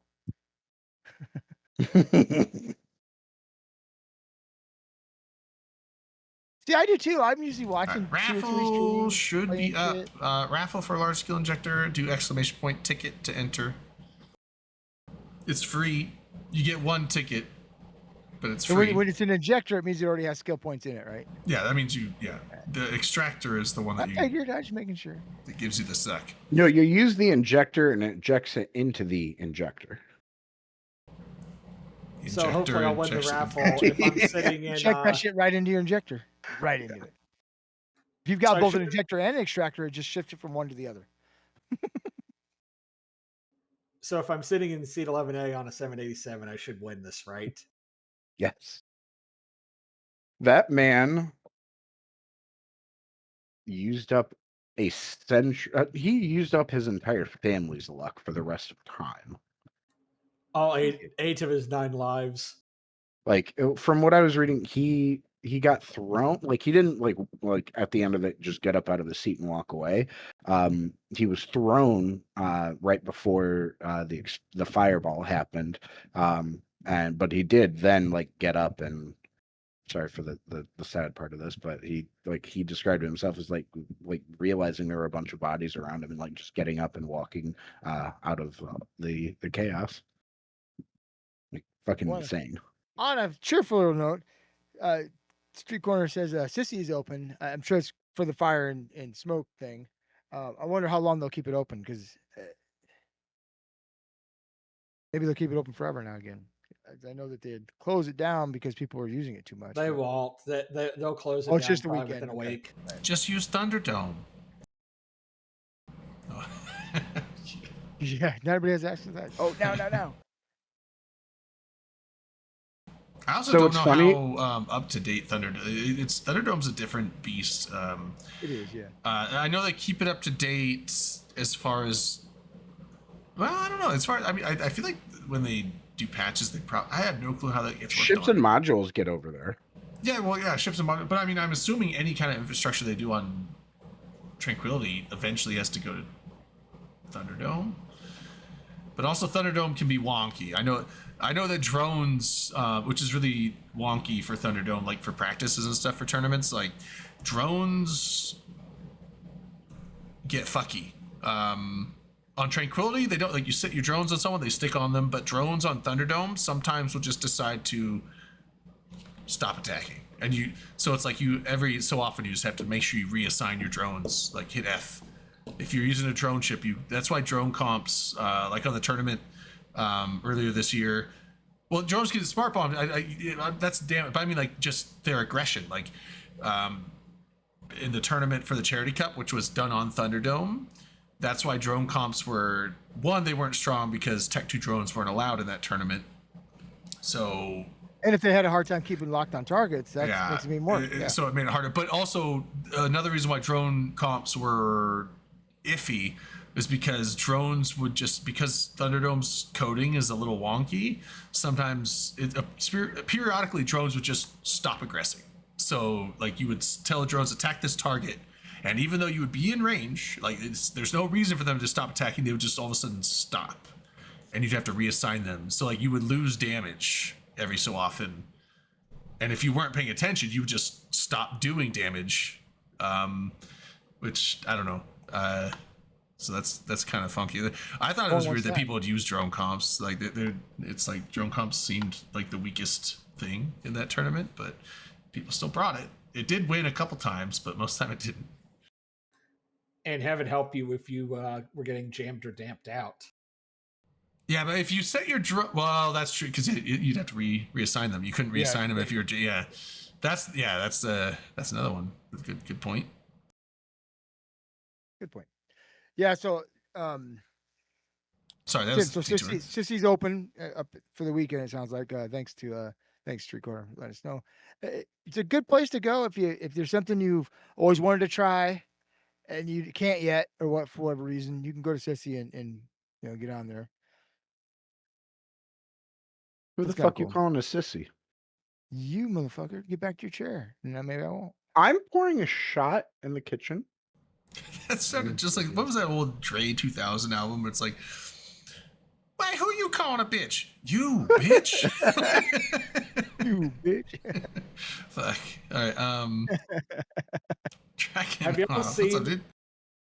Have y'all seen on Teslas where you can have custom horn sounds? Yes. No.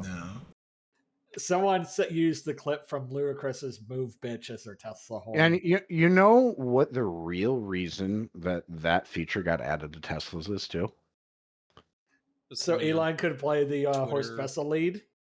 No, so Elon could have fart noises as a horn sound. Oh, God. That'd be fantastic. I would definitely pick Like horses. that's All right, literally. Hold on. We're detouring again. Sorry. We're in the I would That's definitely pick, 11. I would definitely pick fart music. If I get my horn, fuck yeah. 11. Like we Fuck just hit yeah. after show, but at the same time, we did spend the last 20 minutes of not after showing. I tried to talk about smoking fire and you This wouldn't is do it. borrowed time. We got to pay it back. We had one item of Eve to talk about, and we talked. And you about wouldn't it. talk about it. No, we talked about the war. We Well, did yeah, that derail. was We it. talked one- about that the was war. the We one talked item. about Keepstar. There was some shit talk with Zigum and Dave. That was good. That was all Eve. That's meta Eve. That's all Eve. Yeah. I That's wish Zigam had been able to be on the show for that because Yeah, I he think that didn't would want have to been come a really on, but that's fun. fine. I figure like No, I streams get for it. like 6 hours, and I figure by the time he's done, he's just like, nah, dude, I just want to I chill. know. Millet's up. What's up? I'm assuming he's in. No one can come on. Yeah. No, I was. Let's before. not talk about Eve Frontier because we don't like it. Eventually we're gonna have a show where we do talk about that. I did promise Antiquarian that I would give it a shot, and I also talked to Overload when I was in FanFest, and Overload said that he would be more than happy to come on the show and talk about it because he's I on think the a Frontier lot of the team. worries people have. Yeah, are Frontier is the based on it's false the other assumptions. Eve game. A lot of people are calling it Crypto Eve, but I know not. the fact that It will has- be well, eventually. Well, no, there is a crypto involved with it, but my But thing not was in the way people are thinking. well, so my thing was I thought it was just it's all crypto, like the whole thing is based on crypto, but they made it sound when I was talking with them, they made it sound like the crypto wasn't the main focus; it's a side thing, and so my thing is I want to give it a shot, because I did tell Antiquarian I'd give it a try. I like Antiquarian, and I wanted to look at because I was like I'll give it a shot, but I refuse to buy any crypto. So my thing is like, can I play this game without buying cryptocurrency? Can I just like, kind of like Eve, like I'm assuming crypto, like I was like, is crypto like the Plex of this game? And they're like, not quite, it's different than that. And I was like, okay, but like, can I play this game without buying crypto? And so I was like, if that's a thing, I'll try it. But if I get to a paywall where it's like, oh, to progress further, you have to buy this crypto, I'll be like, nah, I'm good. Now, if there's if there's a thing where like the crypto equivalent, if you can like, essentially like buying Plex for ISK, like if I'm not dishing money out of my wallet for crypto, I won't do it. I don't want to. But if I can essentially play the game and just use whatever ISK equivalent, I don't know what, I don't think they call it ISK, but there's something in the game that's like the equivalent of ISK in-game currency. If I can play the game just doing that, then I'll see. And I was like, I'll give it a shot, give it a test, get some thoughts down, and then bring Overload on to talk about it. So that is coming up eventually. That might be a month down the road or something, but I do plan on doing that at some point. So the thing The that's only important to thing point I out have- here, I just want to the only point thing I something have- out specifically about the crypto thing. I appreciate your concerns, Drayden, and those are some of my early ones. But as we've learned more, I've realized there's a different area here where it gets hazardous. So as the game is currently designed, Frontier, there's not like I don't really have a problem with the model.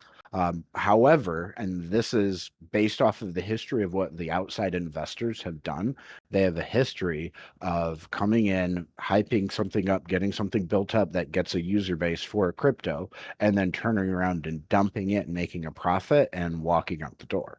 And that might happen for this in 1 to 2 years down the road after launch, where there's a player base and they've built up like some of that crypto in game, and if they take that then and tie it to an external currency or crypto like in the real world that can be bought and ERMT. sold, that's where I have a problem. And if they Right. were coming out the gate saying, hey, this will never ever ever happen, I would have no problems and I'd shut up about it and I'd think it's cool.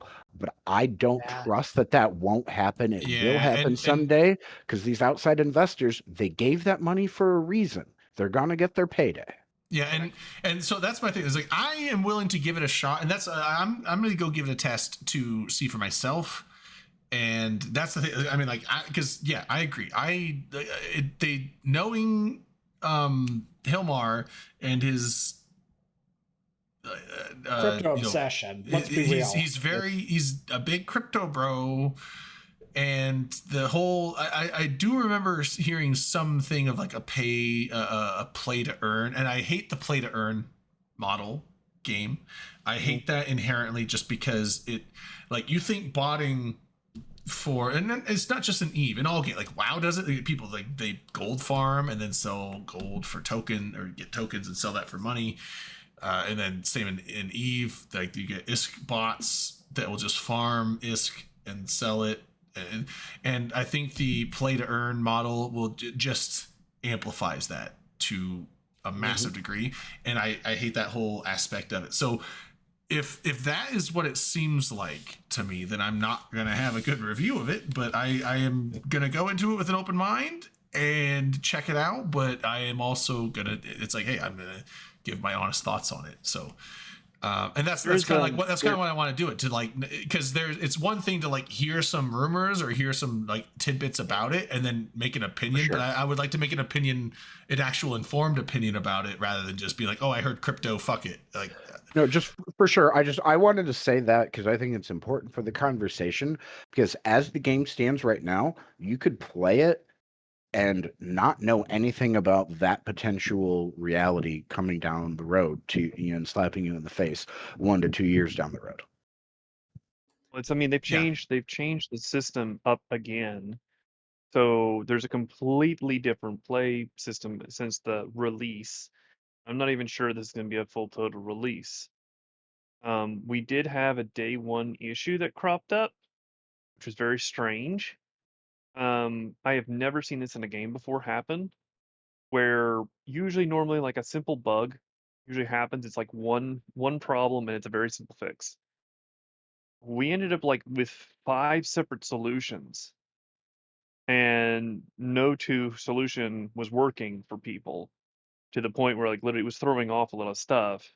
But I was also listening into some materials from some situations elsewhere in the gaming world, and I think this game may have a problem where it may not be able to get on marketplace, because like Steam blocks anything with blockchain, and it seems that the other places have also kind of locked it out, so it may even narrow down what it can reach through.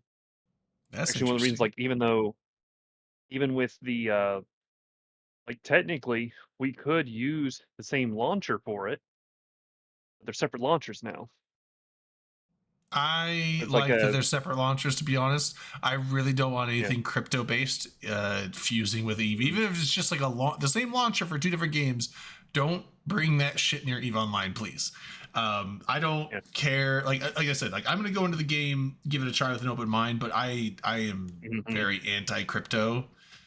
But I really don't want any of that shit touching Eve Online in any way. Like, please keep that when you shit out of start, our Eve Online game.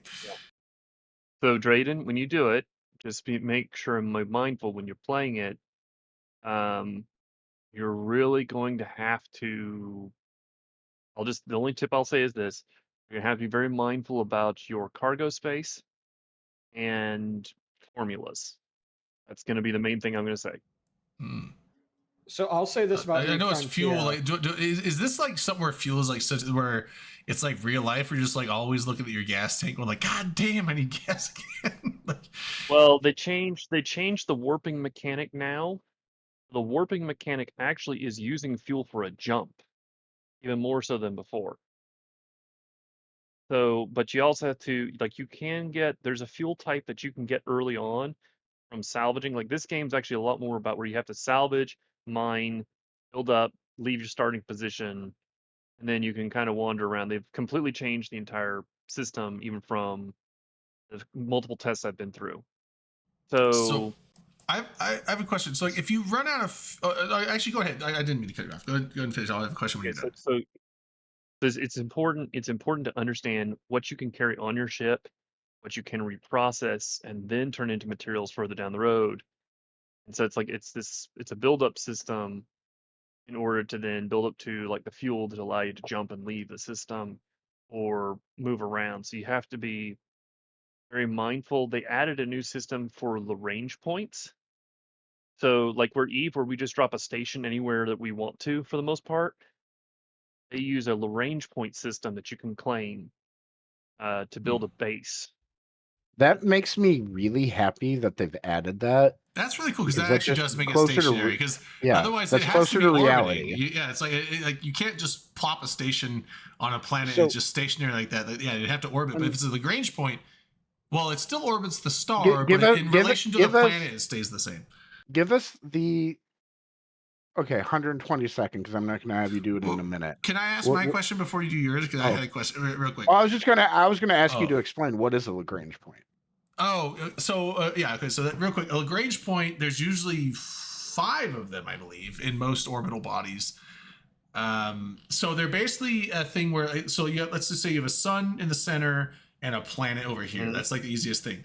A Lagrange point is like where the gravity from this body and the gravity from this body equal out, and so usually there's one between the two, and then there's one on the far side of each two, and then there's one ahead of it in this orbit, and behind it in its orbit, and then I think there's one on the opposite side of the other star.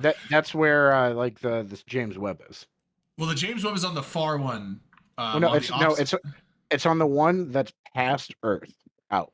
right. But I'm saying like star here, planet here, and it's on the opposite side of the star, I No. believe. No, okay. No, So it's it's- just 1, 2, yeah. 3, Oh, 4. yeah. There's 4. I thought there was 5 for There, some reason. But yeah, there is 5. You're just wrong about where James Webb is. I thought James Webb was L4. Uh, Which is like the sun is on this side, you go to the other side of the planet, and that's what James Webb is. every But single anyway, every single orbital body will have a set. They also will there's the fixed points, and there is some theoreticals that are being talked about where there might be spots that pulse yeah. due to Well, and- interactions with orbital So, bodies. Yeah, and- linked And even in including Twitch. there's even a range in a universe too. Like our galaxy has a Right. range points too. Linked in Twitch Everyone- chat is is an image that depicts for the Earth Sun system where the Lagrange points are. L1 is the one between the Earth and the Sun. Yeah, 2 L2 is Yeah. where Webb is, which is out Yeah. behind the Earth from Yeah, the that's Sun. what I was saying. Webb was. I was- thought you were saying. I thought you No. were saying L3. That's where like the Sun is in between Earth and James. No, Webb. I was saying L3 is another point, but that's not where James Webb was. I was saying that there is one on the far side of the sun. Yes, there is. Yeah. So, so I thought L4. Yeah, L4 is ahead. Okay, yeah. So L2 is where. Yeah, and that James Webb is where I thought it was. I just had the numbers wrong. But Okay. yeah. So essentially, what a Lagrange point is where the gravity between the two bodies is roughly equal, and therefore you can put something there, and it does have orbital mechanics, but it doesn't necessarily go around the thing. So like if you have something like on the opposite side, like so you have the sun on the left and then Earth, and then on the right you have a Lagrange point. It basically is not going to go circling around Earth. It's going to basically be stay like if this is where the thing is and this is Earth, it's going to essentially stay with it in its orbit and not really move. Now you have to kind of like have small little orbits in the Lagrange points, but they stay roughly in the same area. And so what Drakenhoff has said is a good way to put it. It reduces Yes. greatly fuel required to maintain a stable. Yeah, you just need like small little slight adjustments, but you basically just stay, because it's almost like a little trough of a gravity well, and you just kind of like ride it, and it doesn't take much energy to like just stay in that. And they're super useful for science. Like we said, L2 is where James Webb is living at, and then the Parker Solar Observatory is living at L1, which is the point between the Earth and the Sun. So all space weather that is going to hit Earth basically like goes by or very close to it, so it can detect it. Yeah. Real quick question I had for Millet though. So let's say you're in a solar system and you run out of fuel. Like you can't jump through a gate unless you have fuel, right? So are you just fucked, or is it like, oh, you want to jump this gate? Well, don't worry, just spend this much money and buy this crypto, and then you can get going. Like, is it one of those like pop-up paywalls, like, oh, you're just now out of gas, and if you want to leave the system and go or do anything else, you now have to spend money? Is that, because if that's a thing, I already have a very negative outlook on this game. Well, currently, when we started, we had a really bad bug that was causing problems with the reprocessing system. And so a lot of people kind of got locked out of building for about a day. We had, and it was like where we had 4 or 5 different solutions that were being offered, and it really wasn't working until like CCP had a patch within 1 hour. It still didn't work, and then probably about later that day, everything was sorted out, which I think is probably due to the blockchain code sometimes doing weird stuff. But the thought process is, if you can't go anywhere unless you have a station nearby, which is really hard to find, the keeps, these historical locations throughout this universe, you're basically stuck having to restart. Basically, you have to basically biomass and then restart your character. Oh, fuck that. Okay, I already. I'm still gonna give it a try, Just- but, no, I but- really don't like that. Well, It's a survival but- game. It's Mm. very It's a much a survival game. hardcore survival game. Damn, that's brutal. I don't know if I like it, but I don't know. well, but Did that's you ever the play thing Ark? too. Is there's Yeah, I Ark like- that yeah. can be done if you do that, or Tarkov to an extent. But think of it as you being the spaceship. Yeah, but instead Ark, when of you being the die, you player don't together. biomass. You just die and respawn. But like your shit that you Yeah. put together is, I guess. I don't know. It may It- be it's- like Dune. Where definitely if sounds you like a get eaten by different- the sandworm, I haven't played the you Dune lose thing yet. everything. Yeah, I Well, don't okay, know. so the idea also is that you bounce around, and you can there's actually kind of cool sites I wish we had in Eve. They have this, they've got a couple sites where you can actually salvage materials. It was actually funny because I had logged off one day and I logged back in on a site, and there was a guy's wreck, and I got a part, and I was like, "What is this?" I was like, and it got like, it was like a tier 2 part from somebody who died from some random situation. But you can actually reprocess corpses, and they actually give you resources. Why don't we have that in Pretty Eve? cool. I don't know. We've asked for it. Yeah, like So, you hey- should be able to if they have implants when you potted them, you should be able to reprocess that corpse for salvage to build implants. So, I'm so a- like, I gotta so call it what a night, happens guys. is- So I got a bike ride. Okay. In the All morning. right, see you, Dom. So- Have a So good night. Love you the- guys. Have a great Later, night. Dom. See you, man. Bye bye. the corpses, if you collect these ancient corpses, you can reprocess them and get some minerals and also a water that can be used for fuel. It's not the most efficient way to make fuel, but it is a way to start the process if necessary.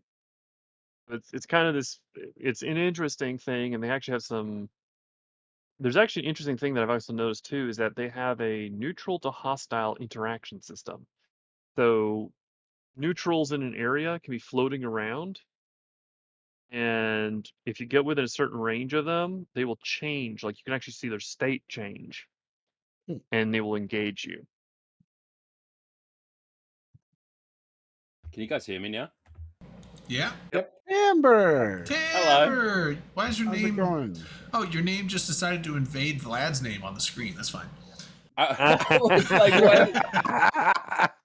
It's That's not okay, quite I over was thinking top, but like- it's close. It's like one of those things where like You have the whole elevator, but the person decides to stand right next to you and like, how's it going? It's just like, like, can you... I was talking. I was like, why is no one responding? And then I realized my mic wasn't working.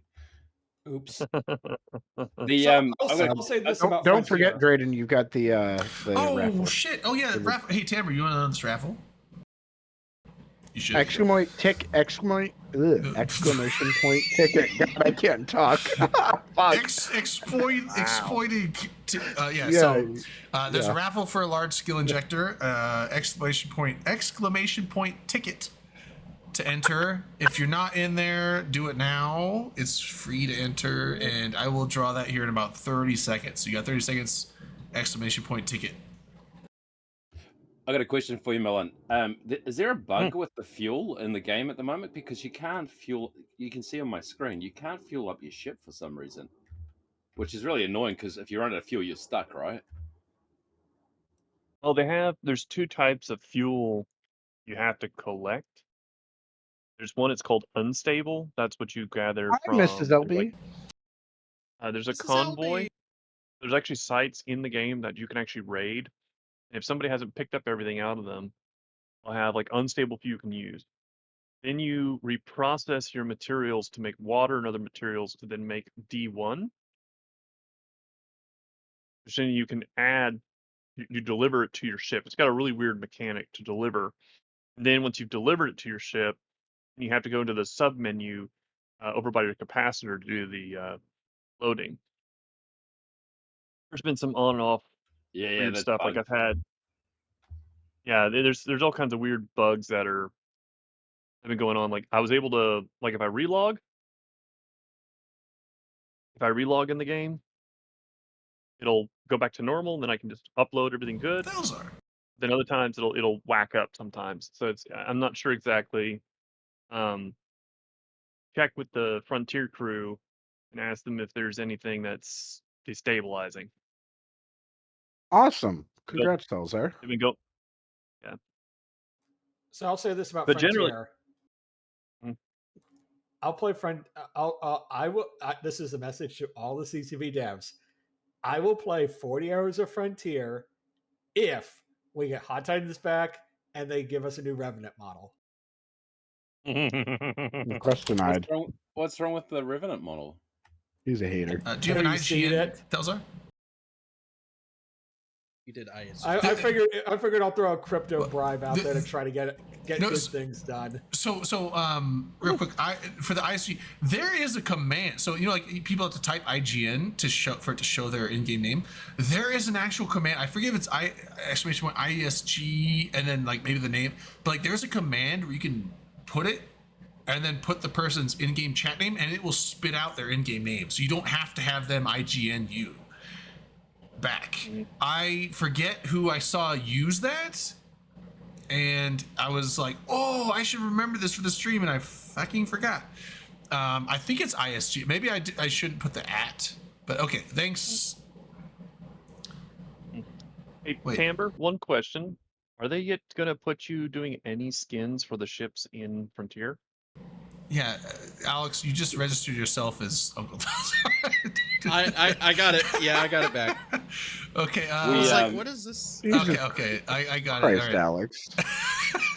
No, I was trying to figure out. Never mind. Honestly, all that would do is like if that was the name he was using, won anything, it would just go to him. It would just go to him. Yeah. Sorry, I didn't mean to cut everyone off, but I'm gonna win stuff for you, Uncle Tazza. No. Okay. Tamber Tamber, was did you asked hear a that? question, but I don't know. I have a feeling that's in a similar vein to another question I asked him that he cannot answer. We last night I streamed for about 8 hours doing Frontier, and we added support to my 3D engine. So we were skinning the ships in my app last night. That the shaders are completely different, so it doesn't have the like, pattern layers and stuff like that. wait, did you grow a beard, Tamber? I got old last week. I was like, wait. Weren't you clean shaven in FanFest? Yes, sir. How do you grow that in a month? It takes me a month and a half to grow this. What the fuck? It's some New Zealand James. Some men are just Dude, naturally Yeah, some gifted. jeans, man. That's insane. Okay, well, sorry. Go ahead. No, I know what Drayden needs to grow a beard like that. Natural male enhancement. Dude, I just put pure testosterone on my face. It doesn't do shit. But no, I'm just... I absolutely adore your headset too.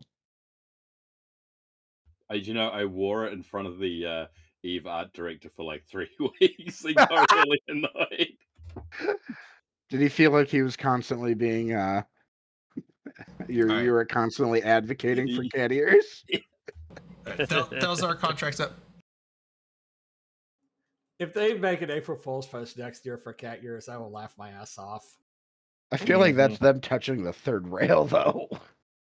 Yeah. Remember, we had supposedly what was called the base of the anime war in Eve a while I back. remember that. That happened Yeah. in Providence. Oh Yeah. boy. What does in that touching the war. third rail mean? So on electric is it- tracks, on electric like Like electric subway tracks, tracks, yeah. the third rail is the electrified one. Yeah, you So touch it's that, it's you a die. euphemism. Yeah, it's a euphemism for like don't touch the third rail or you die. Yeah, you touch the third rail and you get like, I mean, because all the power to use the power of that train. It's like, it's not just thousands of volts or hundreds of thousands of volts. It's also a massive amount of amps. And that's the thing. Amps are what kill you. Like you could have, that's why tasers can be like 200,000 volts, but the amperage is like half an amp or something like that. So it's like, that's why you don't die. You could die from like 500 volts if there's like 10 amps or 20 amps in there. I don't know. That could be wrong, but I just know that like amps are bad. I think Volts it's even is like essentially less than that. Is it less than okay? It is less It's than like that, enough but enough to disrupt like the electrical Nerve impulses in your communication. body, Okay, yeah. specifically your heart. Yeah, I'm not an can be electrician, very but I minute. know that like high amps is bad. High volts is only bad. High volts can be painful. So, but the amperage is what will really fucking kill you. the analogy Yeah, that I 60 like to milliamps. use is volts. Best think of that as equivalent to like water pressure. So, and when it comes to electricity, your body can handle a lot of pressure, but it can't handle volume.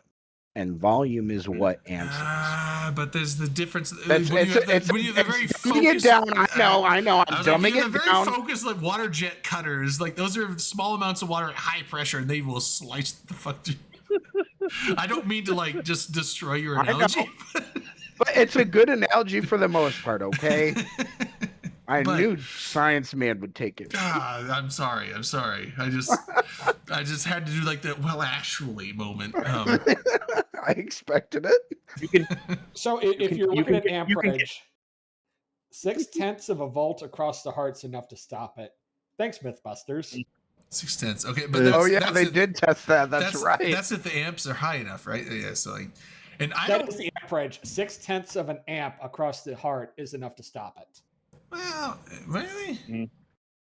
Yeah, they did it on Mythbusters. Well, but also- Because like I mean, like Across people have the been heart, zapped but- by Whose outlets. heart did they stop on Mythbusters? Outlets are like a standard outlet's Yeah. 110 Which one volts. They were doing like the toaster in the bathtub thing. That was the Oh, no. number they were given by the whatever medical consultant they used for it. That was the way.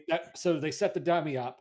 They put an ammeter at the heart, and then if it went over 0.6, then they knew, hey, this person would have died. Yeah. Oh no, Drakenhoff, it's not Drayden the science guy. It's Drayden the science man. I even got a thing. Drayden the science man. We need to just get Manic to make a clip that you can roll for that. Drayden the science man. You guys can't hear it. It's completely unrelated, but do I look Great. I didn't realize Science the audio. rules. Technically impaired. Yeah, no, it's really good. It's literally somehow Manic recreated the voice. It's Drayden, send it to me and I'll play it on my sound. oh okay. Well, the only thing I'm seeing are the cat ears, the forehead, and then the eyebrows. I don't know if like I right above the have bar. No, I must have it. So Timber, did a local boy kick you in the butt last week? And did you smile and turn the other cheek? Okay, Weird Al Yankovic. I don't get that reference, but I think I understand. It's Weird Al's Amish Paradise song. Is it on YouTube, Drayden? I can download it. I have it somewhere. It's And by the way, stuff as well. There's some more of that going on. It's shown up in our client stuff. Supposedly there's season 4 going on right now. A little mobile game. It's like the Hexa game or EVE Online. Oh, Echoes? No, not Or Echoes. It's Galaxy the Conquest, the 4X one. yeah, 4X. So also, 4X too, when we TBS. were talking about subways, so most subways are usually 650 or 750 volts, and an electric chair is usually like 2,000. So yeah, you don't have to be that high voltage to penetrate the body. As long as you deliver enough amperage, you're dead.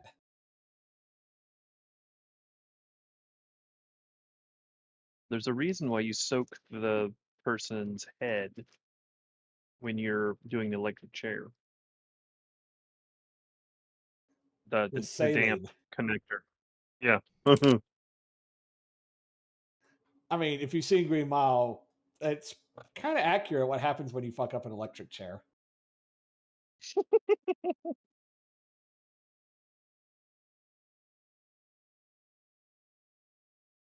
Although I still can't believe there's a barber here in the US that actually cuts hair using fire.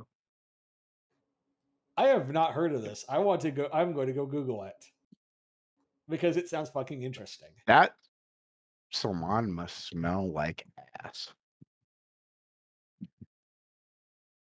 Speaking as an expert on ass, You just saying. gave me a mental image of that guy using fire to cut ass hair. You're welcome. He's using farts as a source of flammable material too. there you go, Alex. I found it. Mythbusters also prove that that's possible. It's very sneaky. Like I couldn't find it by searching. I had to like actually do some weird fuckery. There's actually a podcast now of Tony and Carrie, two of the Mythbusters. They have their own little podcast you can find on YouTube now, with some history and lore behind the scenes that I think you might be interested in as well. Adam Savage has his series too.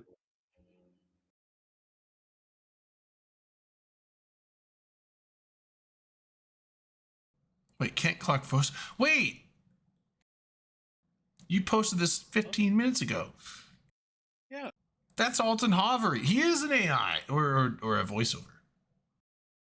Yeah, there's a new scope that came through. Yeah, we watched it. It was really good. I actually liked it. That was a really solid scope. Link. Wait. Link, I thought you were memeing when you said it was Kent Clark voiceover. We God, literally all thought you were memeing. Everyone thought you were memeing. No, I thought believed you were. it. No, I thought you were giving us the Red Line 13 treatment. No, I memed when I said it was Clark Kent, but he said Kent Clark. I legit thought you were memeing on us. I am disappointed in you guys. I can't believe that. I said that so long ago. You did. You really see all the shit that I got to put up with these guys. Everybody. It's okay. It's our form of hazing and love. Fine, we're good. What was I looking for? Oh, the scope video. Hold on. Yeah, I got watching it again. Oh, you found it? Okay, you found it. Yeah. It's really good. Yeah, it talks about the war. It's all just. It's funny they had to rename it. So they originally called it "Shifting Fronts in the Northern War," and then all they talked about was the Southern War. And then so they had to rename. They renamed the video like to "Nullsec War." So they whoopsied on that, but they caught it. Really? Isn't it really more of the Eastern War? No, it's Southern. It's yeah. Because no, it's Southern. So there's a thing in the map, at least in the newer map, where you can like align it like north and essentially like galactic north, cluster north and south. And so if you have here is the thing, it's the southeast. The east is for me, it's the east. No. I just want to.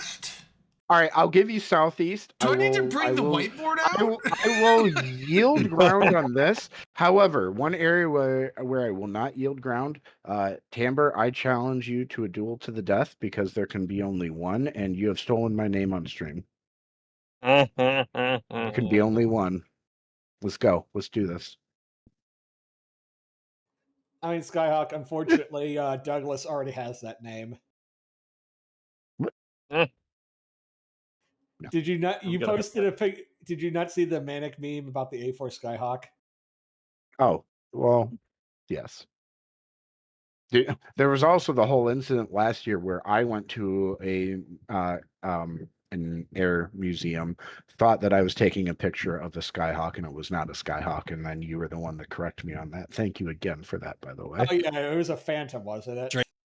Yeah, it was after closer inspection. The Sounds great. Skyhawk was literally next to it. Drayden. Science question. Raiden. One sec. I'm drawing on a doodle. Oh yeah. I will do the science question in 1 sec. I'm drawing a doodle pad thing for this because I'm weirded out that people think this is an East war, not a Southern war. God, we've awoken the beast. Everybody hold on to your pants. I'll hold on to my Is this panties mirrored and for stuff, everyone? you know? Is this look like a mirror, or does this look right to you guys? No, that looks. Okay, It's so mirrored. you see, It's this is the mirrored. Empire. This is like frat space up in the north, and then It this is looks- Dronelands in the east. This would be an East war if it was over here, but the war is down in some other Wicked Creek, Great Wildlands area, which is it's more southeast, but it's southern. It's mirrored for Southern. stream, but normal War- for us. Oh, okay. Well, so Northern War that ended because lame. In it And then pussies. like East, PanFam, South Goons, Southeast War. I don't know. No. I take issue with that diagram. If That's we're not talking East. about like if it was an Eastern War, it would be like literally in No. Malpais and like it looks okay. Looking at the It's in map reach. in game, it looks more like it's happening on the frickin' border between the line between south and east. right. Which, if anything, Southeast War. more like the east by southeast war. What? No, did you? Your Yeah, map is yeah, aligned kinda. like your map is drunk. Your map is East by drunk as fuck. southeast, bro. No. East by southeast. No, your map is drunk. Dude, that's, SEC war. nah. Well, but technically, Okay. also the Hold on. What's the half the science Great question? Wildlands are very good. We got. What's the science question? I'm gonna pull is up an my Eastern Eve border. map here in a second. That's but, what I'm doing right now. all right. So hold on. Yeah, Scroll up. in Smother is just below the line between Mhm. north and south on the eastern side of the map, putting it at the east by southeast. No, in Smother is of like that angle. hard southeast. What are you Paragon aligning Soul your is north to? south. Are you aligning your north to like To the button that fucking aligns it to to things. Kalevala Expanse? That's not north. That's like northeast. Weird thing. Well, the funny thing is that the northern side is pointing direct from me is right towards Gove Space. No, Venal and no. North. Branch, North vertical is like what do you call it? What was old Goon's home? Like Tunnel Declan. Branch. yeah, Declan is straight north. Like Well, for from whatever Gina to reason- Declan is straight north. That is Okay, boys and north. Well, what do girls. you East is So- Dronelands. South, straight south is like between Curse and Catch. That's straight. Like straight south is like, Well, the way they got it set up now, it's different. It's That's completely a different. very, than what The screenshot that I just posted in Twitch chat is from the in-game map, zoomed way the fuck out so you can see basically the entire cluster. In Smother is clearly like on the east side of the map, just below like where you would define if you're cutting it into just north and south halves. It's just below that line. Ergo, that puts it at the east by southeast area. but straight east is at the line of north and south. So north between. East I'm and- saying I am admitting it is in the southern hemisphere if we were going to use that term here. However, it is pretty goddamn close to being on the north side of that line. So that's why I I wonder said if I'm east by just like southeast. not aligned right, because to me, straight east is like Malpais Ethereum Reach. That's like directly east from Empire. You're drawing it like no, like if you were to from Ethereum Reach, even the southern extreme of it, if you were to take a line and draw it directly west, you're going through basically entirely Lowsec. Like you don't really hit much of Empire. I would say that Right, Kalevala Jets. Expanse Malpais is like straight east. I'm saying off. No, I'll see y'all that's next week. northeast. Mm. Bruh. All right, hold on. Where's the Like science Vic. question? And then we'll Yeah, then we can fight I over the can't map. find. I'm scrolling up. I don't see the science question. Where is it? All I see is science query points up. What science are dampeners based on? Any real world stuff? If not, how is it explained in Eve Ooh. science? That's a fun one. That's a good one. That is a good one. So dampeners essentially are, one, they're disrupting your lock time, and two, they're disrupting your lock distance, depending on what script you have in, or if you don't put no script, it does both. I mean, probably just jam, which I know that jammy is more ECM, but essentially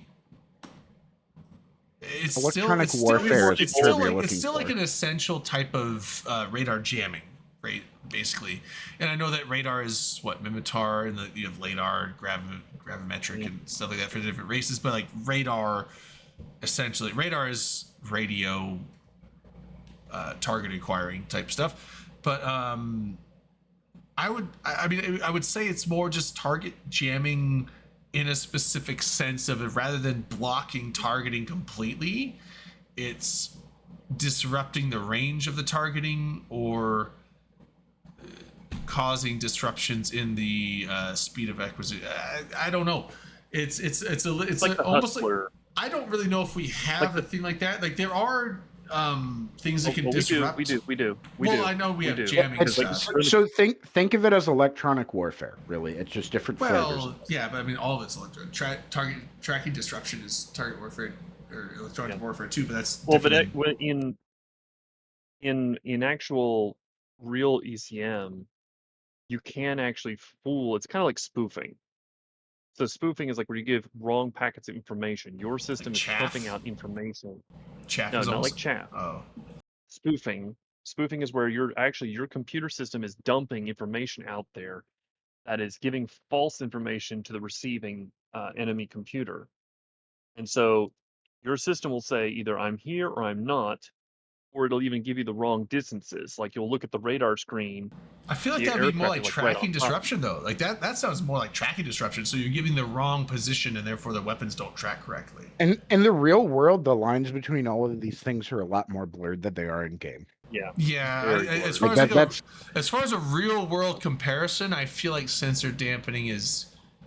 I don't know if there's an actual like direct correlation in any. I'm not a military guy either, so I'm There not is like so knowledgeable. So I don't know. modern American military ships will have like and a whole system that really is a suite of technologies that cover like what we think of in Eve as different modules doing different things, effectively cover that same thing, but all inside of like one system package. Yep. In the old days, of the Cold War, like my grandfather flew the Delta Daggers and Delta Darts. And he talked about one of their training ops they had to do was they had to go up against the B-58 Hustler. And the Hustler is like this gigantic 4-engine Delta Dart bomber that we were so brilliant that we put a bomb inside of basically a fuel tank that then you had to eject the Soviets. But he talked about when he went up for training missions, they had to line up with the Hustler and had to try to lock. Well, the Hustler had an ECM system that would actually force the guns, their targeting system, off point. They had to manually recontrol their targeting system back onto the Hustler to get the target lock in order to do a kill in simulation, in actual interceptions. So it's old tech. It's been around, but we have much more modern algorithms and systems. You described how you did it because like you would lock your pipper onto the aircraft you were targeting to launch, lock for guns and missiles. but the system on that aircraft could actually physically screw your computer up to a point where actually would start leading off the target. And the U.S. military, by the way, puts like different ECM packages, granted at varying levels of how new they are, on literally everything. So like there's a Coast Guard festival that happens at a city literally just down the highway from me every summer, and there's always at least one Canadian Coast Guard vessel and then one or two U.S. Coast Guard vessel that'll be there. You can go on board during the week-long festival, tour the ship and everything. And one of the things I always look for is the ECM package on the ship, and all the whole array of antennas there. And like literally, even our Coast Guard vessels that serve on the Great Lakes their entire lives, they get those packages. Mm. We're so worried about the Maple Navy. I know. I noticed that, and like a security warning around it too. I was like, what? This ship lives on Lake Michigan and Lake Superior. Like, what? Yeah. I have my map thing. Back to the map war. Okay, Ready to fight you over it. Let's go. I'm gonna put an image up. This is the map I have, and with it north aligned.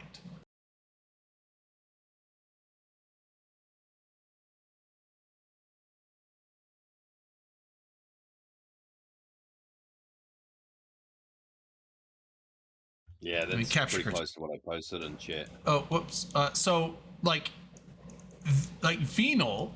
Oh. So I clicked the north align thing. This is the game where it says north align. Like venal. Okay, so Declan is not quite straight north, but venal is straight north. If you go east, Ethereum Reach, Malpais, what like I was saying is straight east, and then you have south, which is Ketch. Southeast. This is southeast. So like. Innsmother is down here. This is not east. East is up here. This is southeast. Like not even like East. Not even East like by southeast. No, east by southeast would be looks- Great Wildlands or Ketch. This is like directly 45-degree angle from Empire straight down to the corner. Innsmother is just Okay. southeast. So Straight I up. guess what we need to establish here, and maybe this, I sense that this is where a sense of disagreement originates.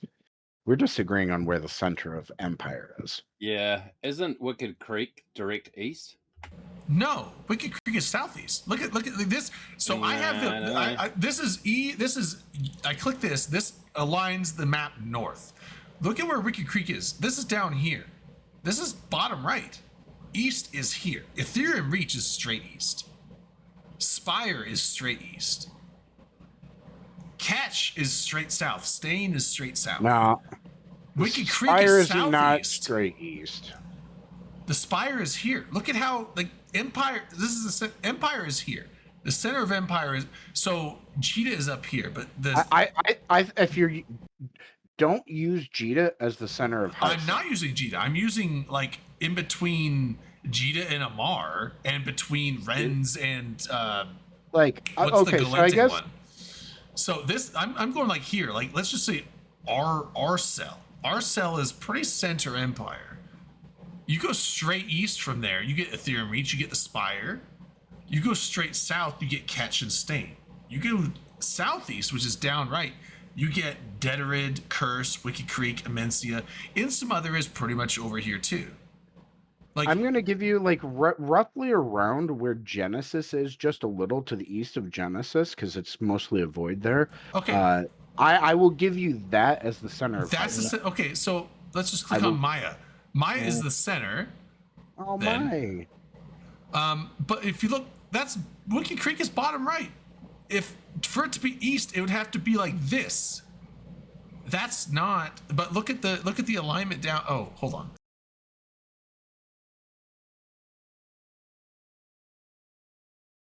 Actually, I could calculate the center from all the 3D coordinates in the game. Yeah, but look at so if you Dude, look down, seriously, put this to bed, If you- please. if you look Amber. at down here, you like do it. this- I will give you. If you So- give us a mathematical answer, I will pay you $1 billion. I Okay, don't so care what I- the so I- answer is. Just give us a true mathematical I put based Wicked answer. Creek. I put Wicked Creek straight east of the center of Empire, like you said. But look at the compass down here. It's shifted. If you click north, Why won't you? Okay. So that's north. Wicked Creek is down here. That's bottom right. That's bottom right. Like this is the center. You go down to the right. That's southeast. Straight east is Ethereum Reach, Malpais, and Aspire. That's east. And Kalaval Expands, Outer Passage, that's- Peregrine Falls. That's all east. North is Venal, Declan, Fade, Tribute. West is Fountain, Iridia, Outer Ring. Southwest is Delve, Period Bases. Straight south is Esoteria, Stain, Impasse. Southeast is Dedirid, Amencia, Wicked Creek, Insmother, Scalding Pass. That's southeast. This is like, look at, this is the center. Like, I mean, look at it. This is north aligned. Like, I've clicked the thing. This is north aligned. This is the center. If you go straight to the right, you are not going to Insmother. Insmother's way down here. That's southeast.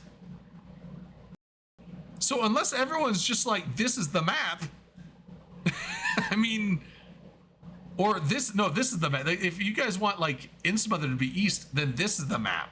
But this is north aligned. I don't know. Am I crazy?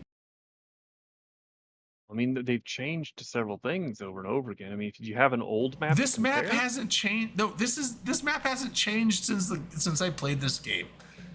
They haven't changed where the systems are in the game. The only thing they've added is, what do you call it? The Deathless Place, Zarzak. Zarzak is the only new thing that's, well, and the Shattered Wormholes. Shattered Wormholes and Zarzak are the only new things that have existed since I've played this game, like new systems. Everything else has already existed. All in right, this so game. so Drayden, I'm gonna put this in Twitch chat momentarily, but I took a screenshot and I made like a grid, and I maybe could have fucked with my north or not my east-west line a little better. I think it maybe should be slightly further east, but I made an actual like. But I mean, you guys can see this I put the picture, compass right? rose. You can see this picture. Is this picture not what you guys see in your maps? We're looking at this same map, like. So how do you not see this as east? It's straight right. Like, it's not, like, this is not the north. This is the east. This is the center of Empire, and you draw a straight line. This is the east. I don't know how you're calling this the north. And how are you calling this way down here that's way south of the center of the Empire the east? All right. There's the with the compass rose laid over it. Yeah, I mean, that's what I'm seeing too. It's like it's No, 10 to yours is not 1 aligned right. You're north. using the old map or something because that's not aligned the way mine No. is. Oh, I've got the new one. I am using the current map with it like after pressing the button to align. But if it you to look the at your north. map and compared to mine, it's not the same. I'm pressing the button and doing the thing, and it's aligning to the north, Drayden. I will, and here, like, I have not adjusted the map at all. I guess you kind of have to take me at my word on that. But like here, actually, Yours what I'll has do. the center of the Empire in Derelict. right. That's All right. southeast of the center of the Empire. So Drayden, I'm streaming for you in a moment. I know Twitch. But won't be able to also see this. yours has yours is aligned. So Drayden, this. take a look at my stream on Discord. I just threw it up. You see, I'm like- confused. Your map doesn't look the same as mine. That's why. Yeah, like I am aligned. Like, and you see me repeatedly clicking the align button and it not changing because it's already aligned. Mhm. Like, and this is the new map. Well, then our maps are They're- not lined up the same. Hey guys, I gotta go, but I'm with Sky on this one. See ya. I love you. Have a good day. Why is my map? Why is my map different? Why is my map different than yours? I it- cannot answer. Isn't there a way to you can flatten it? or Oh you no, can no, make it mine's not all- flattened. Mine's 3D. Well, I mean, no, I can do this and like change it around. Oh, But like, see, like yours is flattened. You're twisted using the ar- flat map. am I? What? Yes, look at mine. Like, look at mine on the stream. Mine is all three-dimensional and like top. Yours is flattened. I mean, You how are flat using is it? Like, it's still 3D. But look at yours compared to mine. Like that's why you're using the abstract. That's why they call this the spire, because look at how high it goes. They call it the spire because it stretches all the way up north, higher than anywhere else in the game. That's why they call it the spire. You're using the abstract flattened down map, which changes the topography or changes. Oh, okay. You're using a different view of the map than I am. I've changed nothing on the settings on this other than what are the default for the new map. Hit escape. Is it on the escape menu? I can't remember. User interface. I've checked both of them. They're both doing the same thing for me. Because when you showed your map on a leader level, it looked that you were using the I forget how to change my knowledge, that. I'm not used I don't like. I've not done that with especially with the new map.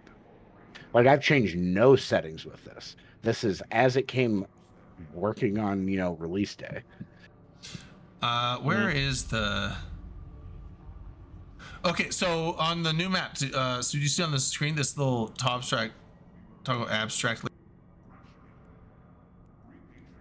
on the bottom right.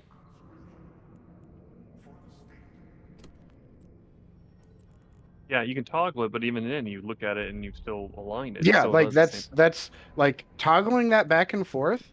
Okay, that's just doing it. I don't know why your map is That's different not really than mine. changing it. I don't know why your map is different, because look at mine. When I have mine aligned the same way as yours, your Wicked Creek is like up here, and mine is like way down here. That's weird. I don't know. You guys got some crazy maps. I got the cool map. I think you got a crazy map. No, I got the cool map. It's not any of my experiments, please. I didn't do anything. CCP? Bug report? Yeah, like apparently 2 maps. No, I'm not for using the price of classic one? star map, Becky. I'm using the new map.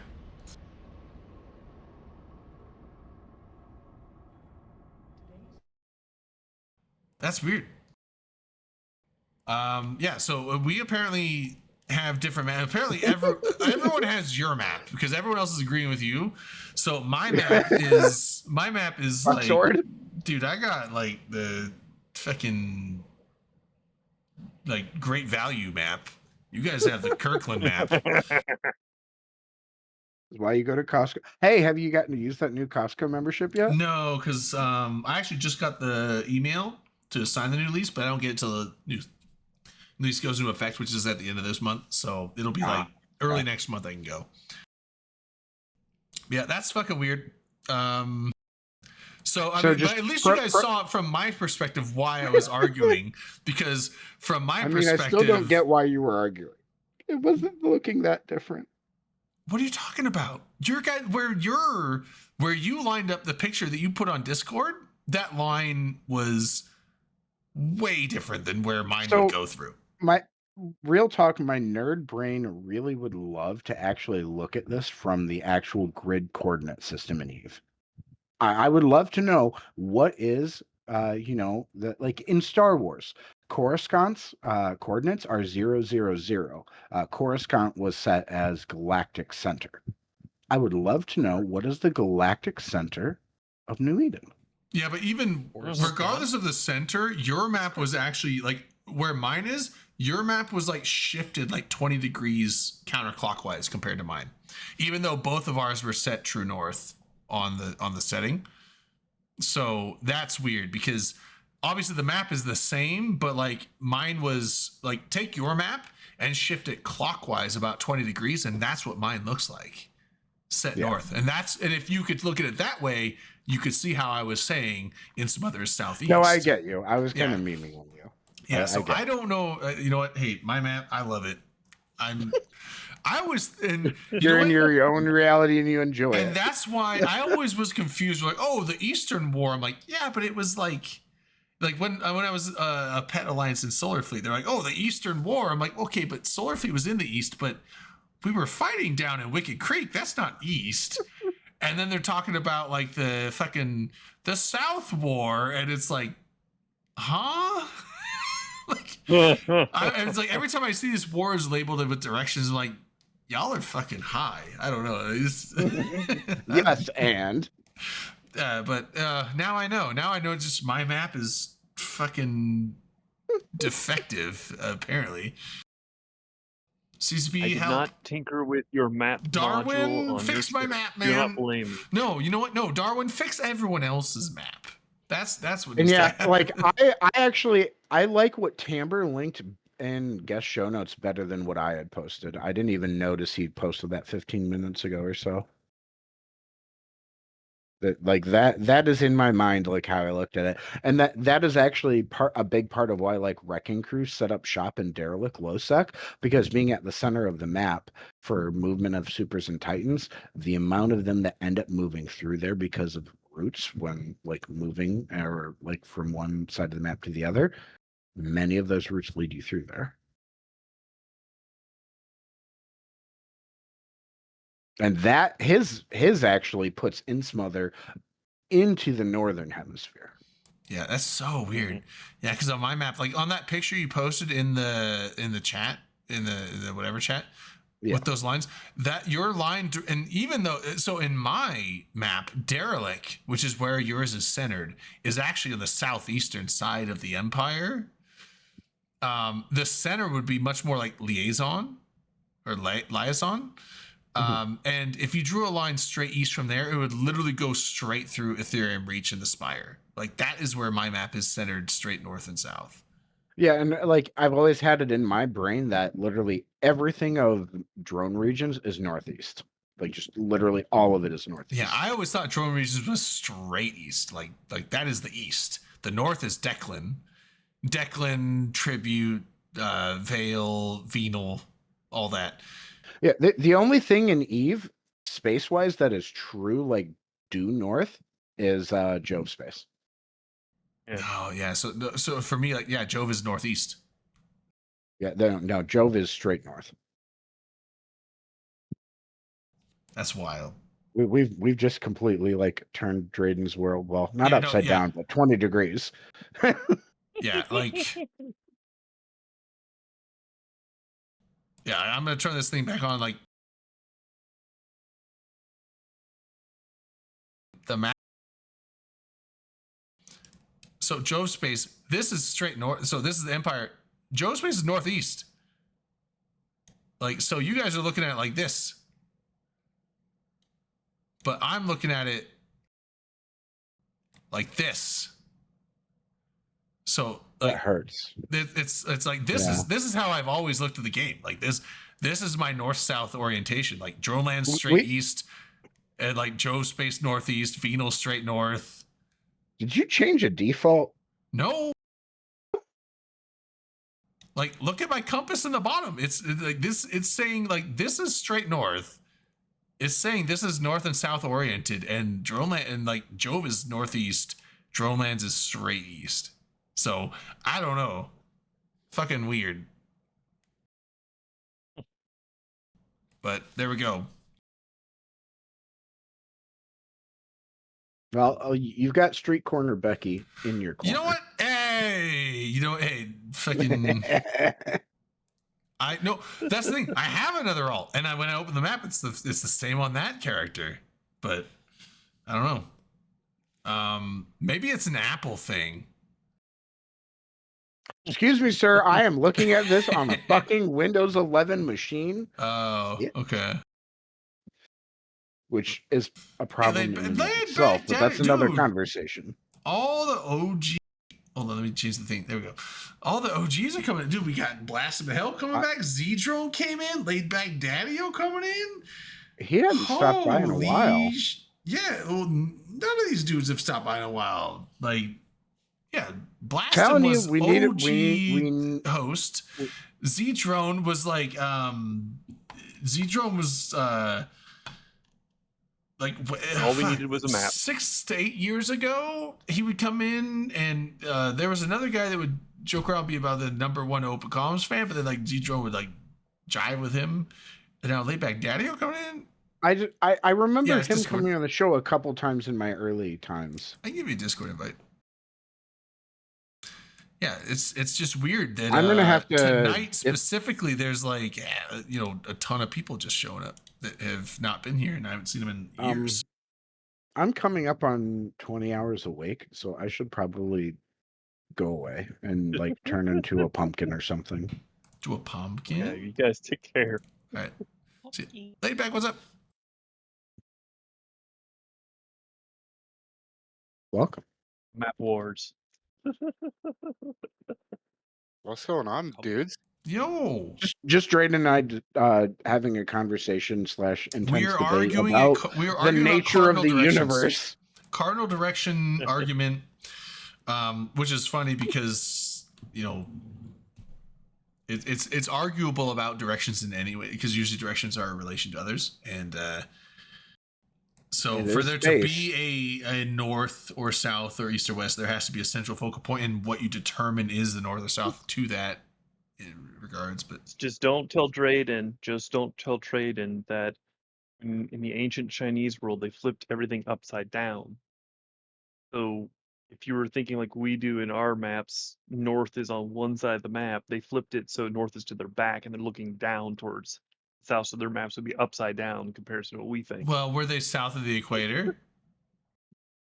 No, it's because they had their south pointing fish. Remember, They're because their south magnets pointed point south. fish. But That's it's what easy. they call Earth their is flat. compasses. Oh, that's true. Yeah. Shit. Why didn't we think of that? Oh my god. Well, no, because in their culture, because when they had Oh. compasses, theirs were all ones that pointed to the south.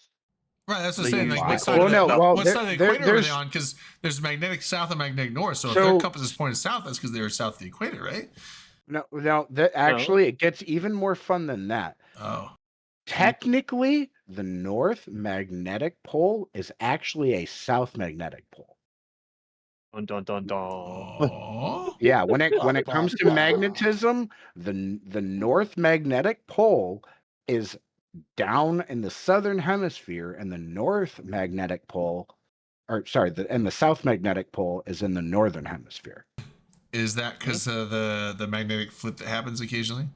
Yes, and And so so- just because where the time frame of Earth where humans, became a thing and evolved and blah blah blah blah blah, in our lifespan or as a species, that's the way that it's been. At some point, it'll flip. What is actually also fun is the North Magnetic Pole has always been moving a little bit, and It then does like move, a yeah. but then like a decade ago, it just fucking started taking off like a rocket towards Siberia, and it's been Oh. moving at a much faster rate than we had ever observed. Yeah, and It moved like thousands of kilometers over a decade.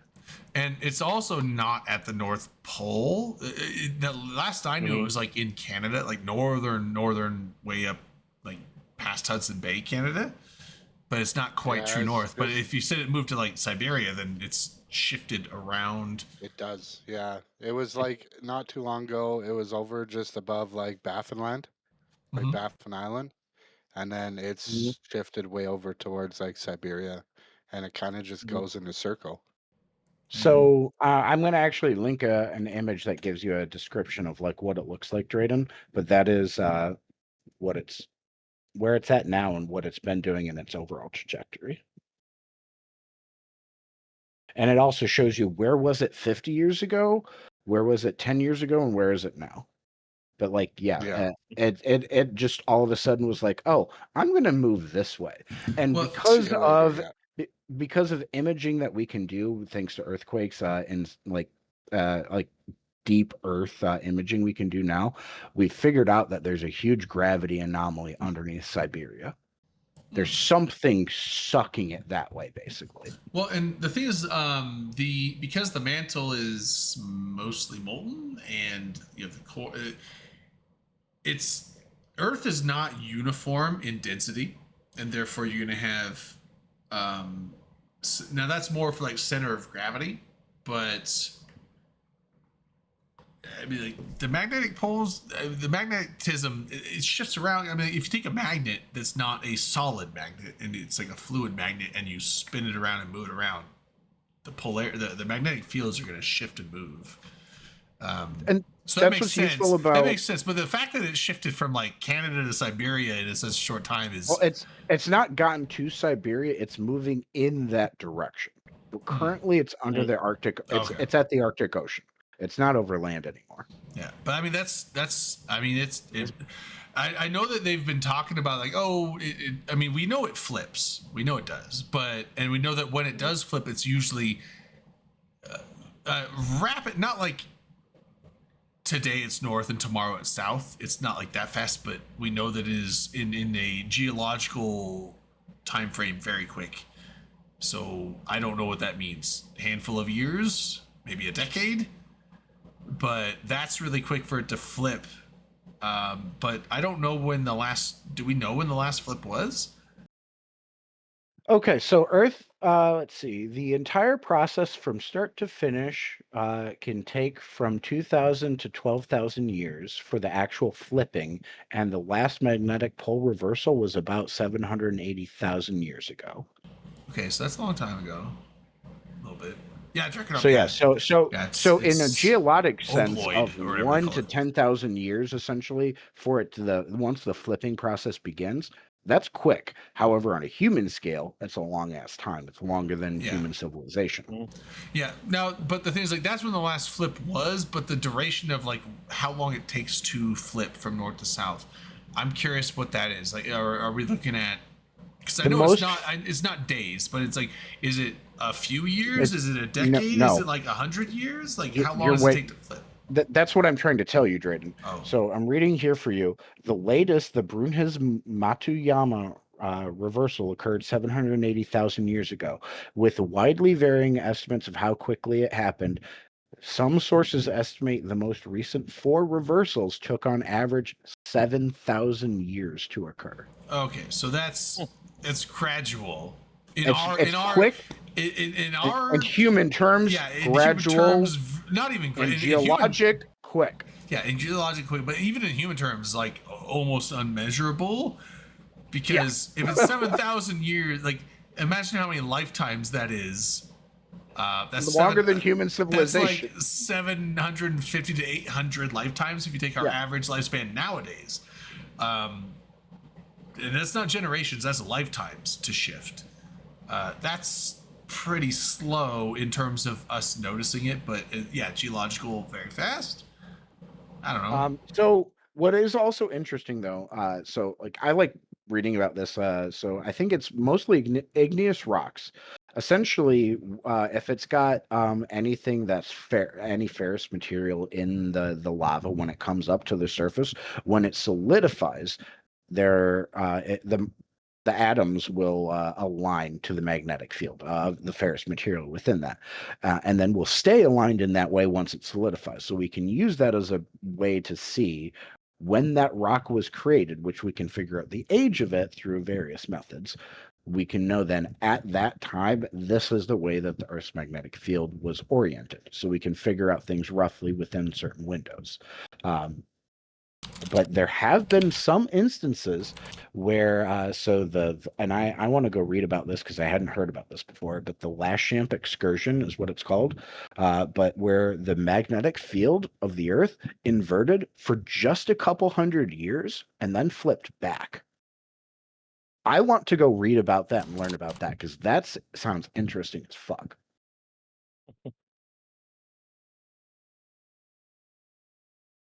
That would work perfectly.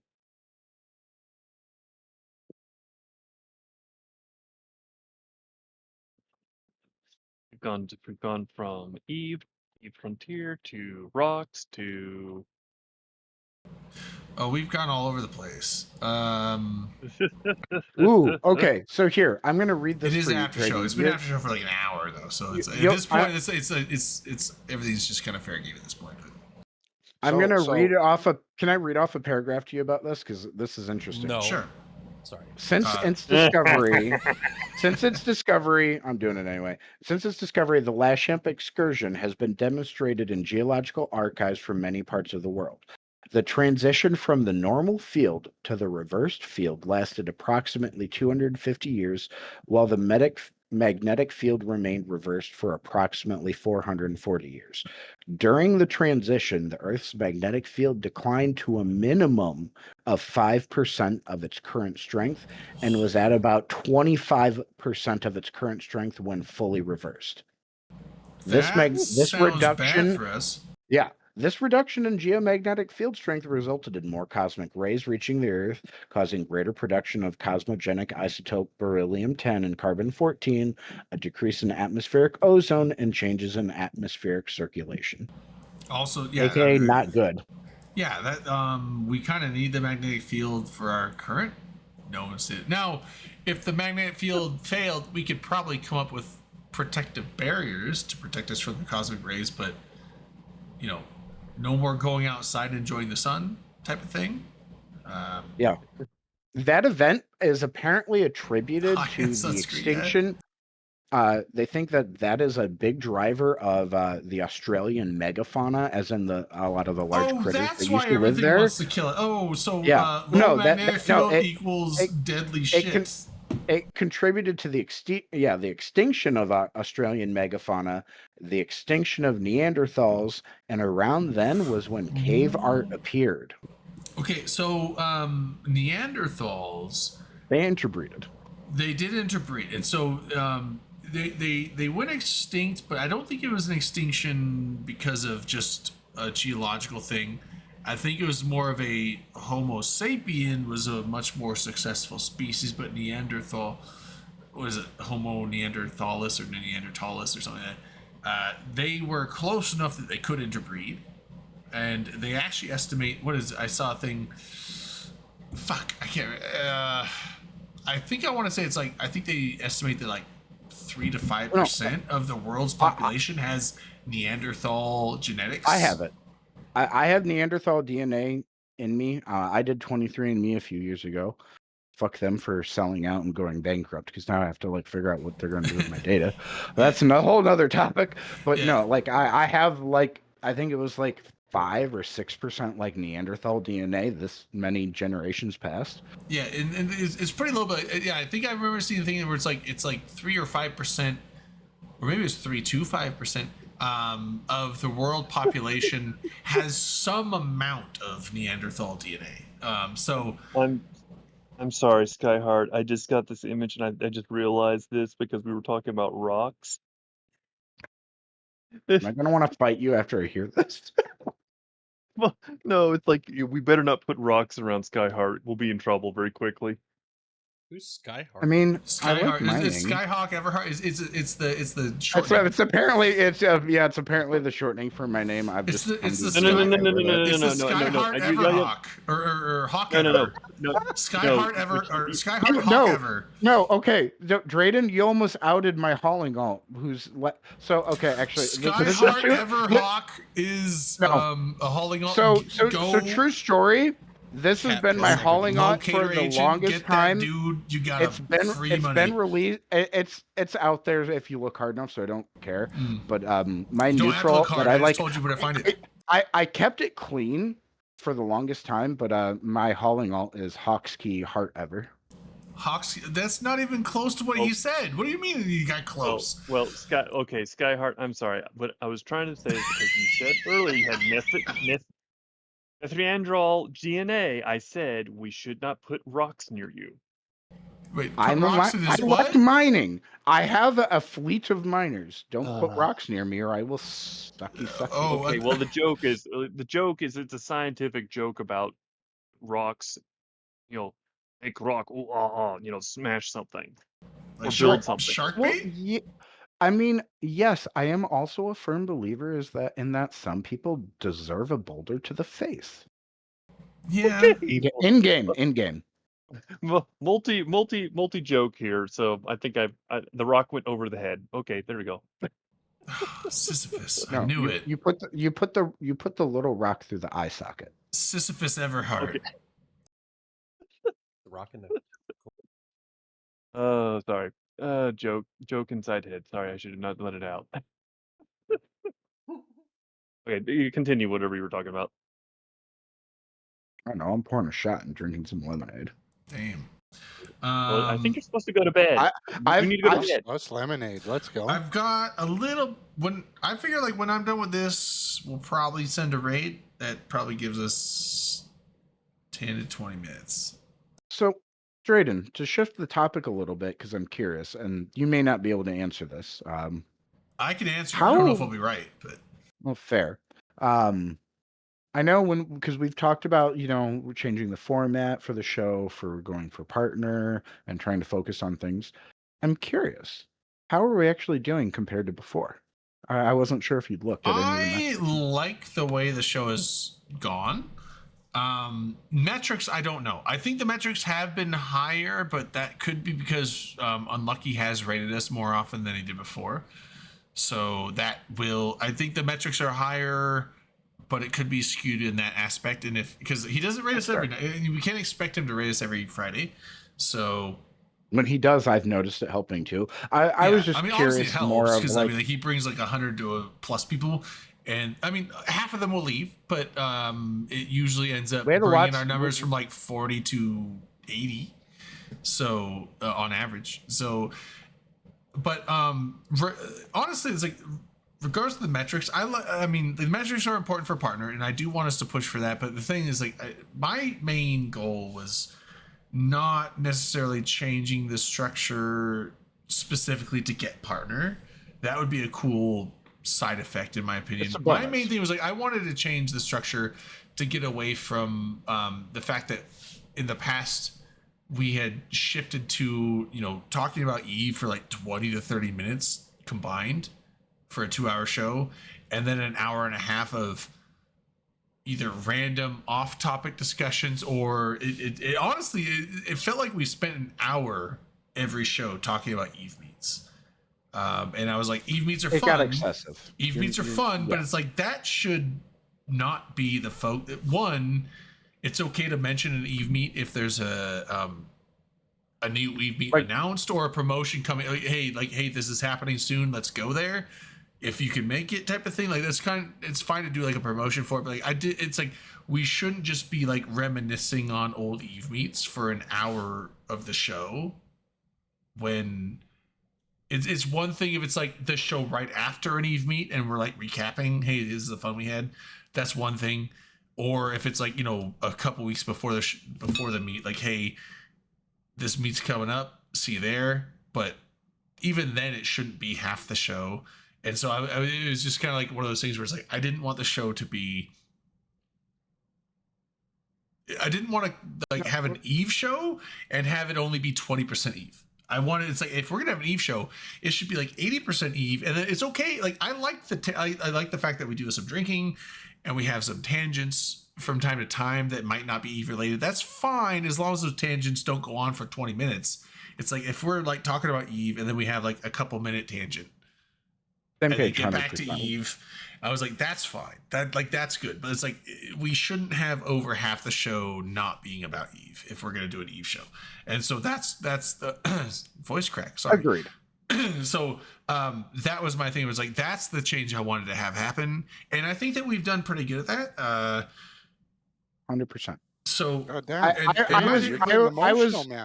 I was more curious about like I'm a data guy, and I'd just be curious to see. I can't give you numbers. I don't know. I know, and what I'm ideally looking for, and we can circle back to it later on privately.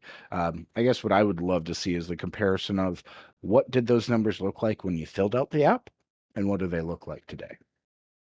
That's a good thing. I'd have to look. Also, I'd have to try and remember.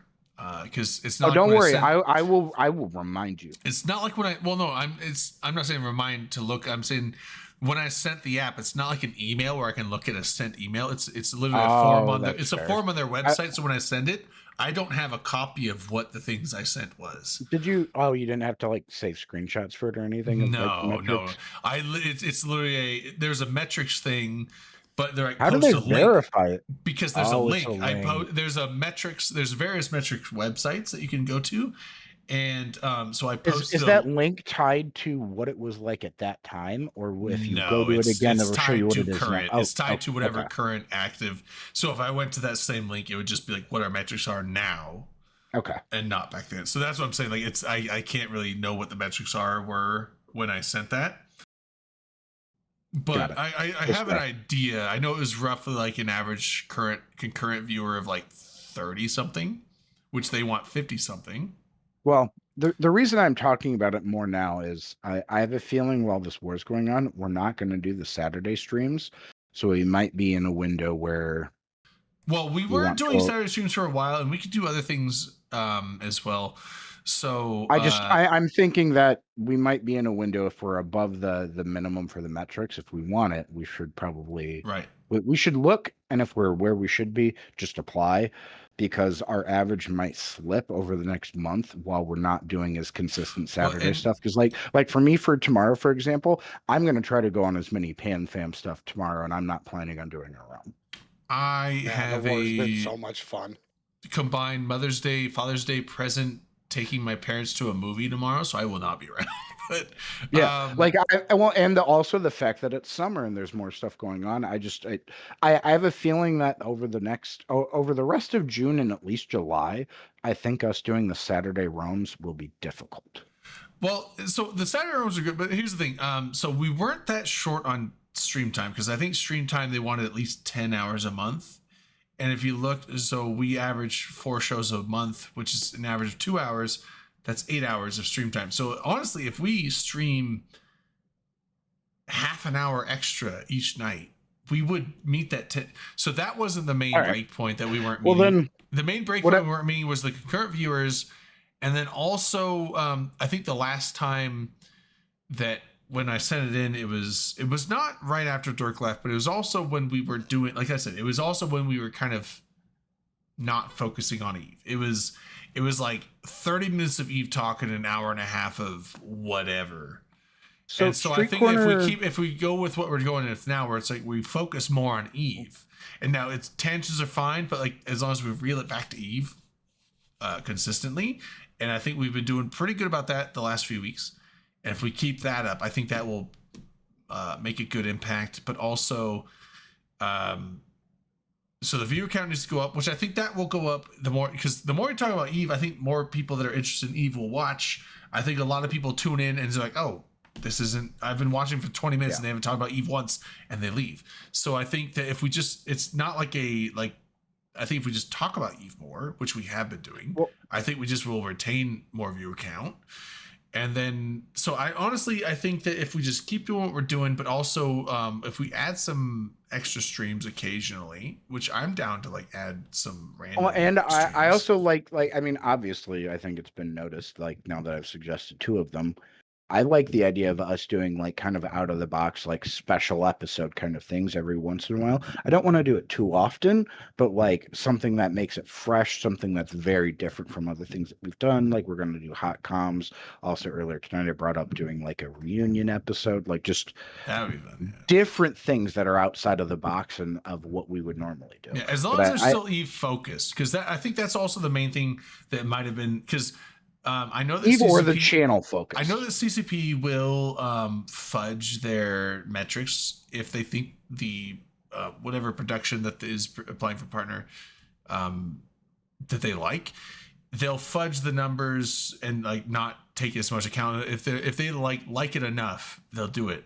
So I think that their main issue at the time when I proposed was that we just weren't focused on Eve enough. So I think if we focus more on Eve. And then also, if we do those, like you said, no, I didn't. But I talked to Swift at FanFest. Oh, yeah, I remember. But it's like, I think if we focus on Eve more, that will help. And then that'll also just help with the viewer count, I think. But also, I think if we, if you said like side things, that's fine, as long as they're Eve focused. So the Hot Wings thing is going to be Eve discussion based questionnaire. Mostly. I mean, like, there's probably some side stuff that won't be, but I've also been kicking around the idea, like, of And I've gone as far in my head with this, by the way, as like thinking about and looking into the process of reaching out to Hot Ones, because they have actually done licensing deals with like different people in like specific countries or languages. And I thought about reaching out to them to be like, hey, we're just a small kind of group of guys that love what you do on YouTube and want to do like this, like take that concept and do it in like an Eve thing. And like maybe every other month we get someone on and like get them to eat spicy wings, and we talk to them and ask them questions and do a real Eve interview while eating spicy wings, like literally copy their their format. They have given permission for people to do that. There has I want Can you hear me? Yep. And that could be done as like on the YouTube channel, even where it's just recorded and then edited and posted later. Well, It doesn't have to be a live stream. I'm just wondering if like I think the spicy wing thing is good for like a novelty once in a while thing, but I think making it a regular thing might be just kind of seen as just kind of a rehashing of Hot Ones that already exists, and I don't know if people are I don't know if it'll take. You guys could do like, you guys got a lot of content coming up right now with this war and everything. You guys could do like straight up like, oh shit, get to stream on breaking news stuff. That's would be been nice. talked about too. That would be. I would love to do that, but the only thing is that I mean, like, I know Skyhawk has streaming codes. I honestly, Alex, have I given you stream codes for this channel? It's just I need to do that because I need to stream as well. I mean, if you guys wanted to, now I know Alex, you probably stream on your own channel, not here. So even if you guys just did, you could even do recaps on a now day. I Like should if it was a probably busy day. Well, I should probably set to like auto host Alex, to be honest, because Alex does stream. Honestly, if you guys haven't, is Alex, except in chat, because I don't know if it's Alex Socrad that you stream on. Oh, is that the channel? That's the channel you stream on, right? Yeah. Alex Socrad Alex Socrad _ Honestly, follow that channel because Alex does stream. You should watch him, but we should also set an auto host as well. So if you are streaming, there's a monster that people can see that there. I totally am a monster.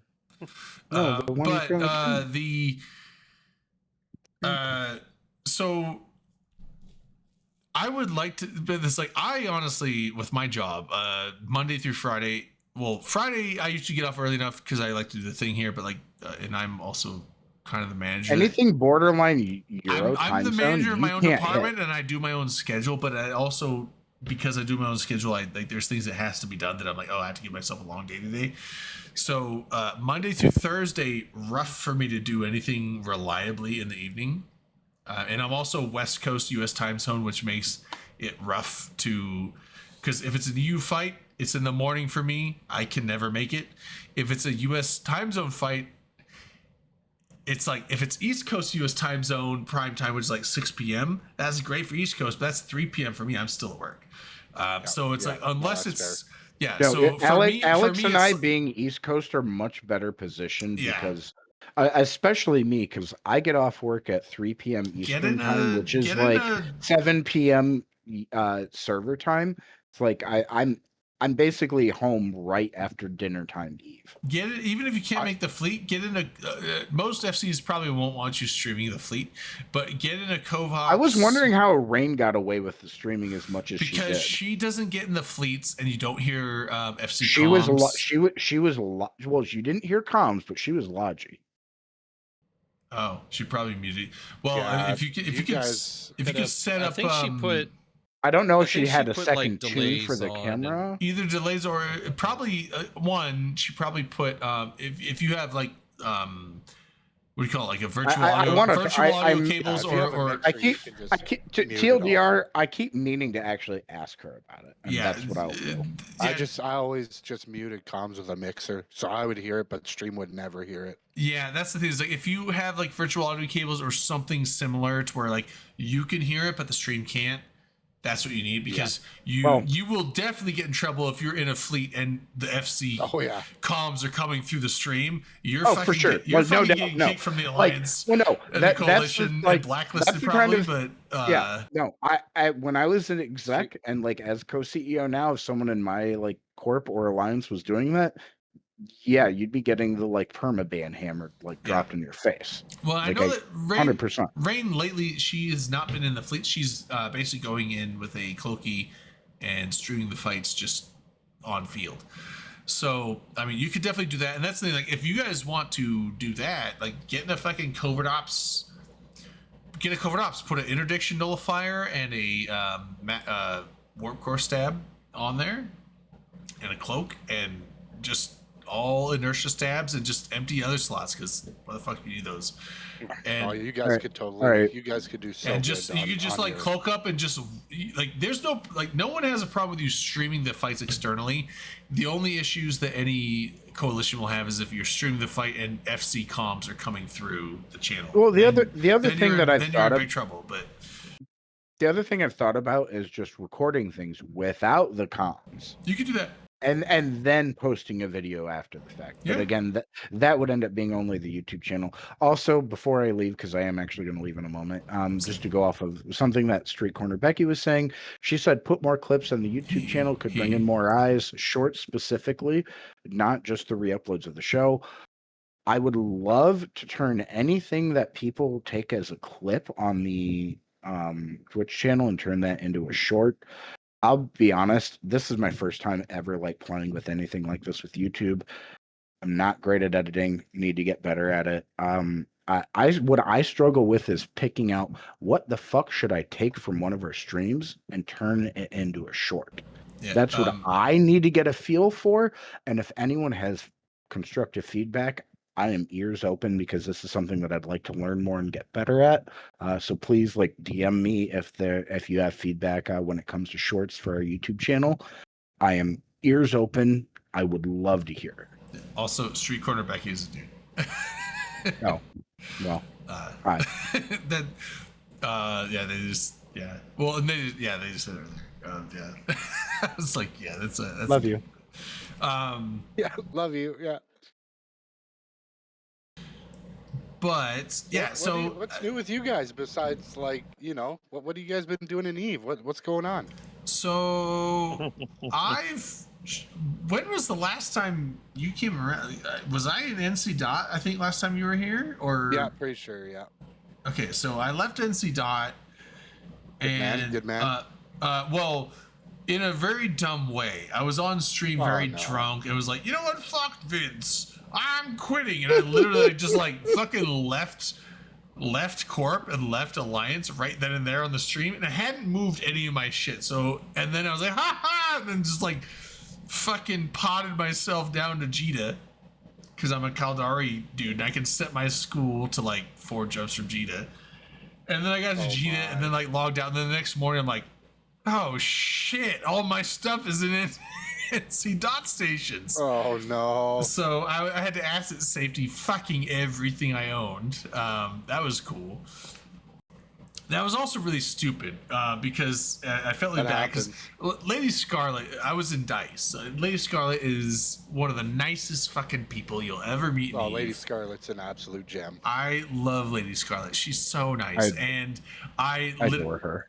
Yeah, and I was just literally like, fuck Vince Track. I'm not a fan of Vince Track. I don't know him well, but the amount I only went on a handful of fleets with Vince because he's EU. He's European, but like not a fan of him. But it's like that's the thing. It's like just because you're not a fan of one FC, even if it's the alliance leader, doesn't mean you have to like just shit leave your alliance like that. And then all of a sudden, played, bro. Yeah, and all of a sudden I was just like, wow, I kind of regret doing that. But at that point, it's like, yeah, the move was made, and so was that didn't you lose a jump freighter in that whole thing somehow too? Well, no, that or did was you later. find it eventually? No. Okay, that was later. That wasn't even from well. So I left NC Dot. All my shit got asset safetied, and then I did kind of take a hiatus from the game. And then I came back like 5 months later. Well, didn't really come back, but came back and was trying to manage some stuff. And I was looking around, and what I think I did. Now it was either one of two things. So NC Dot did have the last time I knew I had a jump freighter was in an Astrahus of all things. Random obscure system Astrahus. Why I put it in there, I don't know, but it was blue. I had docking rights. I slapped it in there and I left it there, and then that's when all this shit went. And then, so I don't know if it got asset safetied, and it's because back then I didn't know how to look at asset safety cans. Because when you look at the can, I was like, oh, you click on the can, and I thought it would show like what's in it, but it doesn't. But it does show down way below, like below where you think it would show. And so I thought a bunch of cans were in. So I deleted a handful of asset safety cans that were probably full of shit. And I think one of them did have my ARC in it. So I think I deleted my ARC asset safety can. But if either that happened or my ARC was in that Astrahus and it just went abandoned and was destroyed and didn't get asset safety and got looted. But I don't know if they really did that much up there. So honestly, I think I just deleted that because I know I deleted about half a dozen asset safety cans. If you didn't get a kill mail, you probably deleted it. I'm pretty sure I deleted it. I would say. But then so I came back and deleted some asset safety cans, never went to, and then I like logged out and then just kind of like went dark for like 6 more months, maybe 8 months or something like that. And then I came back to the game and played for a few months, and then I was like, where's my ARC? And I couldn't find it. And then I tried to get a hold of CCP because I found that they're like, if you accidentally delete an asset safety can or delete a thing that you didn't mean to, you can like petition to them and they'll give it back to you usually. If you're like, oh, I accidentally deleted this thing and I didn't, and I tried to do that, but they're like, when did this happen? And because they're expecting you to be like, oh, you just accidentally right now deleted it. And so And I was like, I don't know, like between 6 to 12 months ago, I deleted it, and like the GM that was trying to help me was like, I can't. You don't have like I can't like search that time. Like, do you have a better idea? I'm like, no. It was on this character. It was an ARC, and it was between 6 months ago and a year ago. That reminds me. They couldn't help me, so basically, I think I just deleted my ARC. And I can't get it back. So it reminds me of the lady that called 5 months after. This is back when I still worked at the front office at the hotel. 5 months after her stay with us for a convention, she had booked outside the convention block, so she paid full price rather than the discounted rate. And she called back again 5 months later to ask for a refund for the difference to get added into that block. And we were basically just like, no, don't worry about that. But no, you had your chance a long time ago. You booked 3 months before the event. You had that whole time and the week you were here and the last 5 months. No. Yeah. It was one of those things where I'm like, well, but then Lancers came out. I'm like, yeah, fuck it. I don't want the jump freighter anyway. It would have been nice to have the IST though, because when I bought that jump freighter, it was back when they were like 4 billion. And then when I came back, they were like all of a sudden 13 billion. I was like, damn, that'd have been nice to have all that extra ISK. But all right, gents, I'm out for the night. I will see you all next week. Nice talking Cheers. Yep. Good seeing you again. But yeah, after that, then I went to What Could Possibly Go Wrong? Elby's Alliance. Joined that for a little bit. Messed around for a little while. Then went dark again. Took another hiatus of about 6 months, and then I came back. I went to New Orleans meetup, and I know November. I knew him before that, but I was good friends in November. He's a PL dude, but when I was down in New Orleans, I was telling him like, I'm thinking about coming back into the game. So I don't know. I'll have to find a place to go to. And he's like, you should join Habit, because of course he would recruit me. Chad Squatch. Thanks for the raid. Welcome, guys. We were just about to send a raid out to someone else. But how? I'm assuming you guys were out roaming. How'd the roam go? Ronnie, what's up, man? Yeah, if you got a thing. Oh, you. All right. Well, we're gonna play Leapfrog. Yeah, nice. What were you guys how'd it go though? Any kills? Any good fights? Was it just you, or was it you and a squad? I got all the questions. Oh, here we go. Ezekiel board. Oh, the Ezekiel. There we go. Love the Proteus fit. Or the kill. That's a nice one. Yeah. Good shit. And I always wonder, it's like you never know what the Abyssal mods do. You got the Abyssal Scram.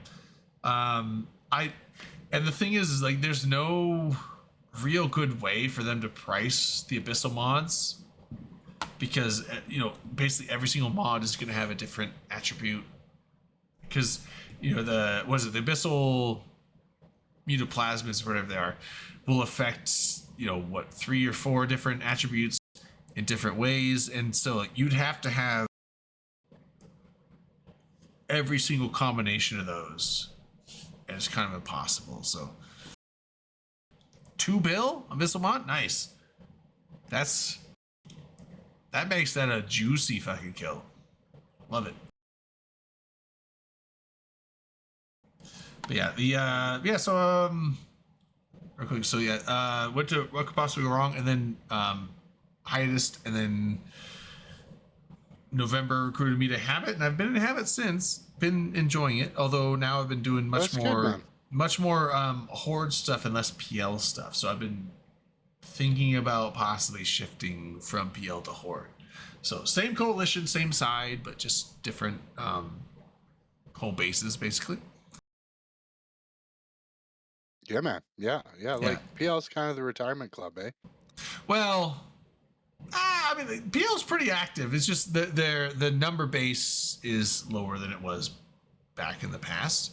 So, I mean, Horde has definitely become much more the powerhouse because of just sheer numbers, but also, I mean, like, Horde has some very competent pilots nowadays. They started off as like the new beans, but now that the alliance has been around for 5-10 years, something like that, 5 years at least.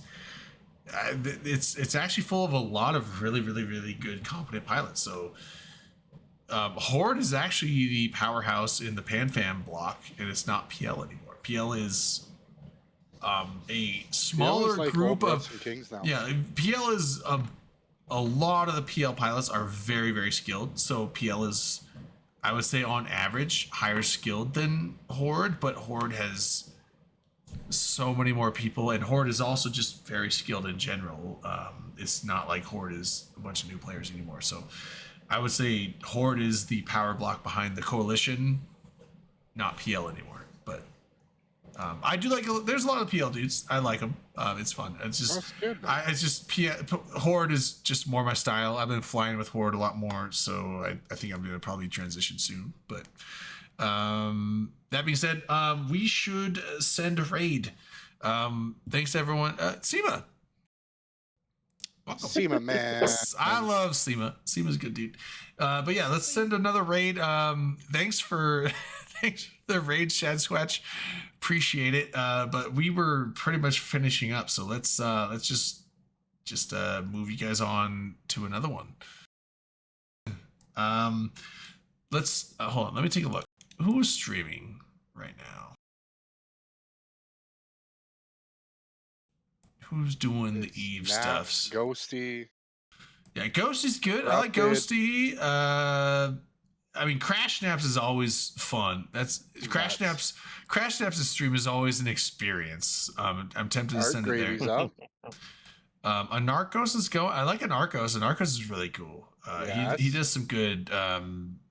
Sometimes solo PvP, but he also does some small game PvP. Anarchos is very good dude to watch as well. I think Art Gravy's doing some Astero PvP right now. Art Gravy. Stereo stuff. Astero's. I think I'm gonna send this to Anarchos. Yeah, buddy. All right, let's go. Let's go with Narcos. I like a Narcos. He's a good dude. He does some fun stuff. I'll spell it right this time. The first time I tried to rate a Narcos, I thought it was with just a K, not a CK. And there apparently is a Twitch channel that is spelled the same way with just a K. And so I rated a channel, but that channel has been active for like 5 years. So I rated a channel that has been dead for like 5 years, and everyone just got sent to an offline channel. That was pretty fun. But yeah, so we're gonna set the raid to a Narcos. Once again, thanks, Shasquatch. Thanks for the raid, dude. Appreciate it. Everyone, thanks for coming in. But we're gonna send you off to someone doing some PvP. All right, have a good night. See you next week. Have fun, everybody. Later, guys. So, yeah.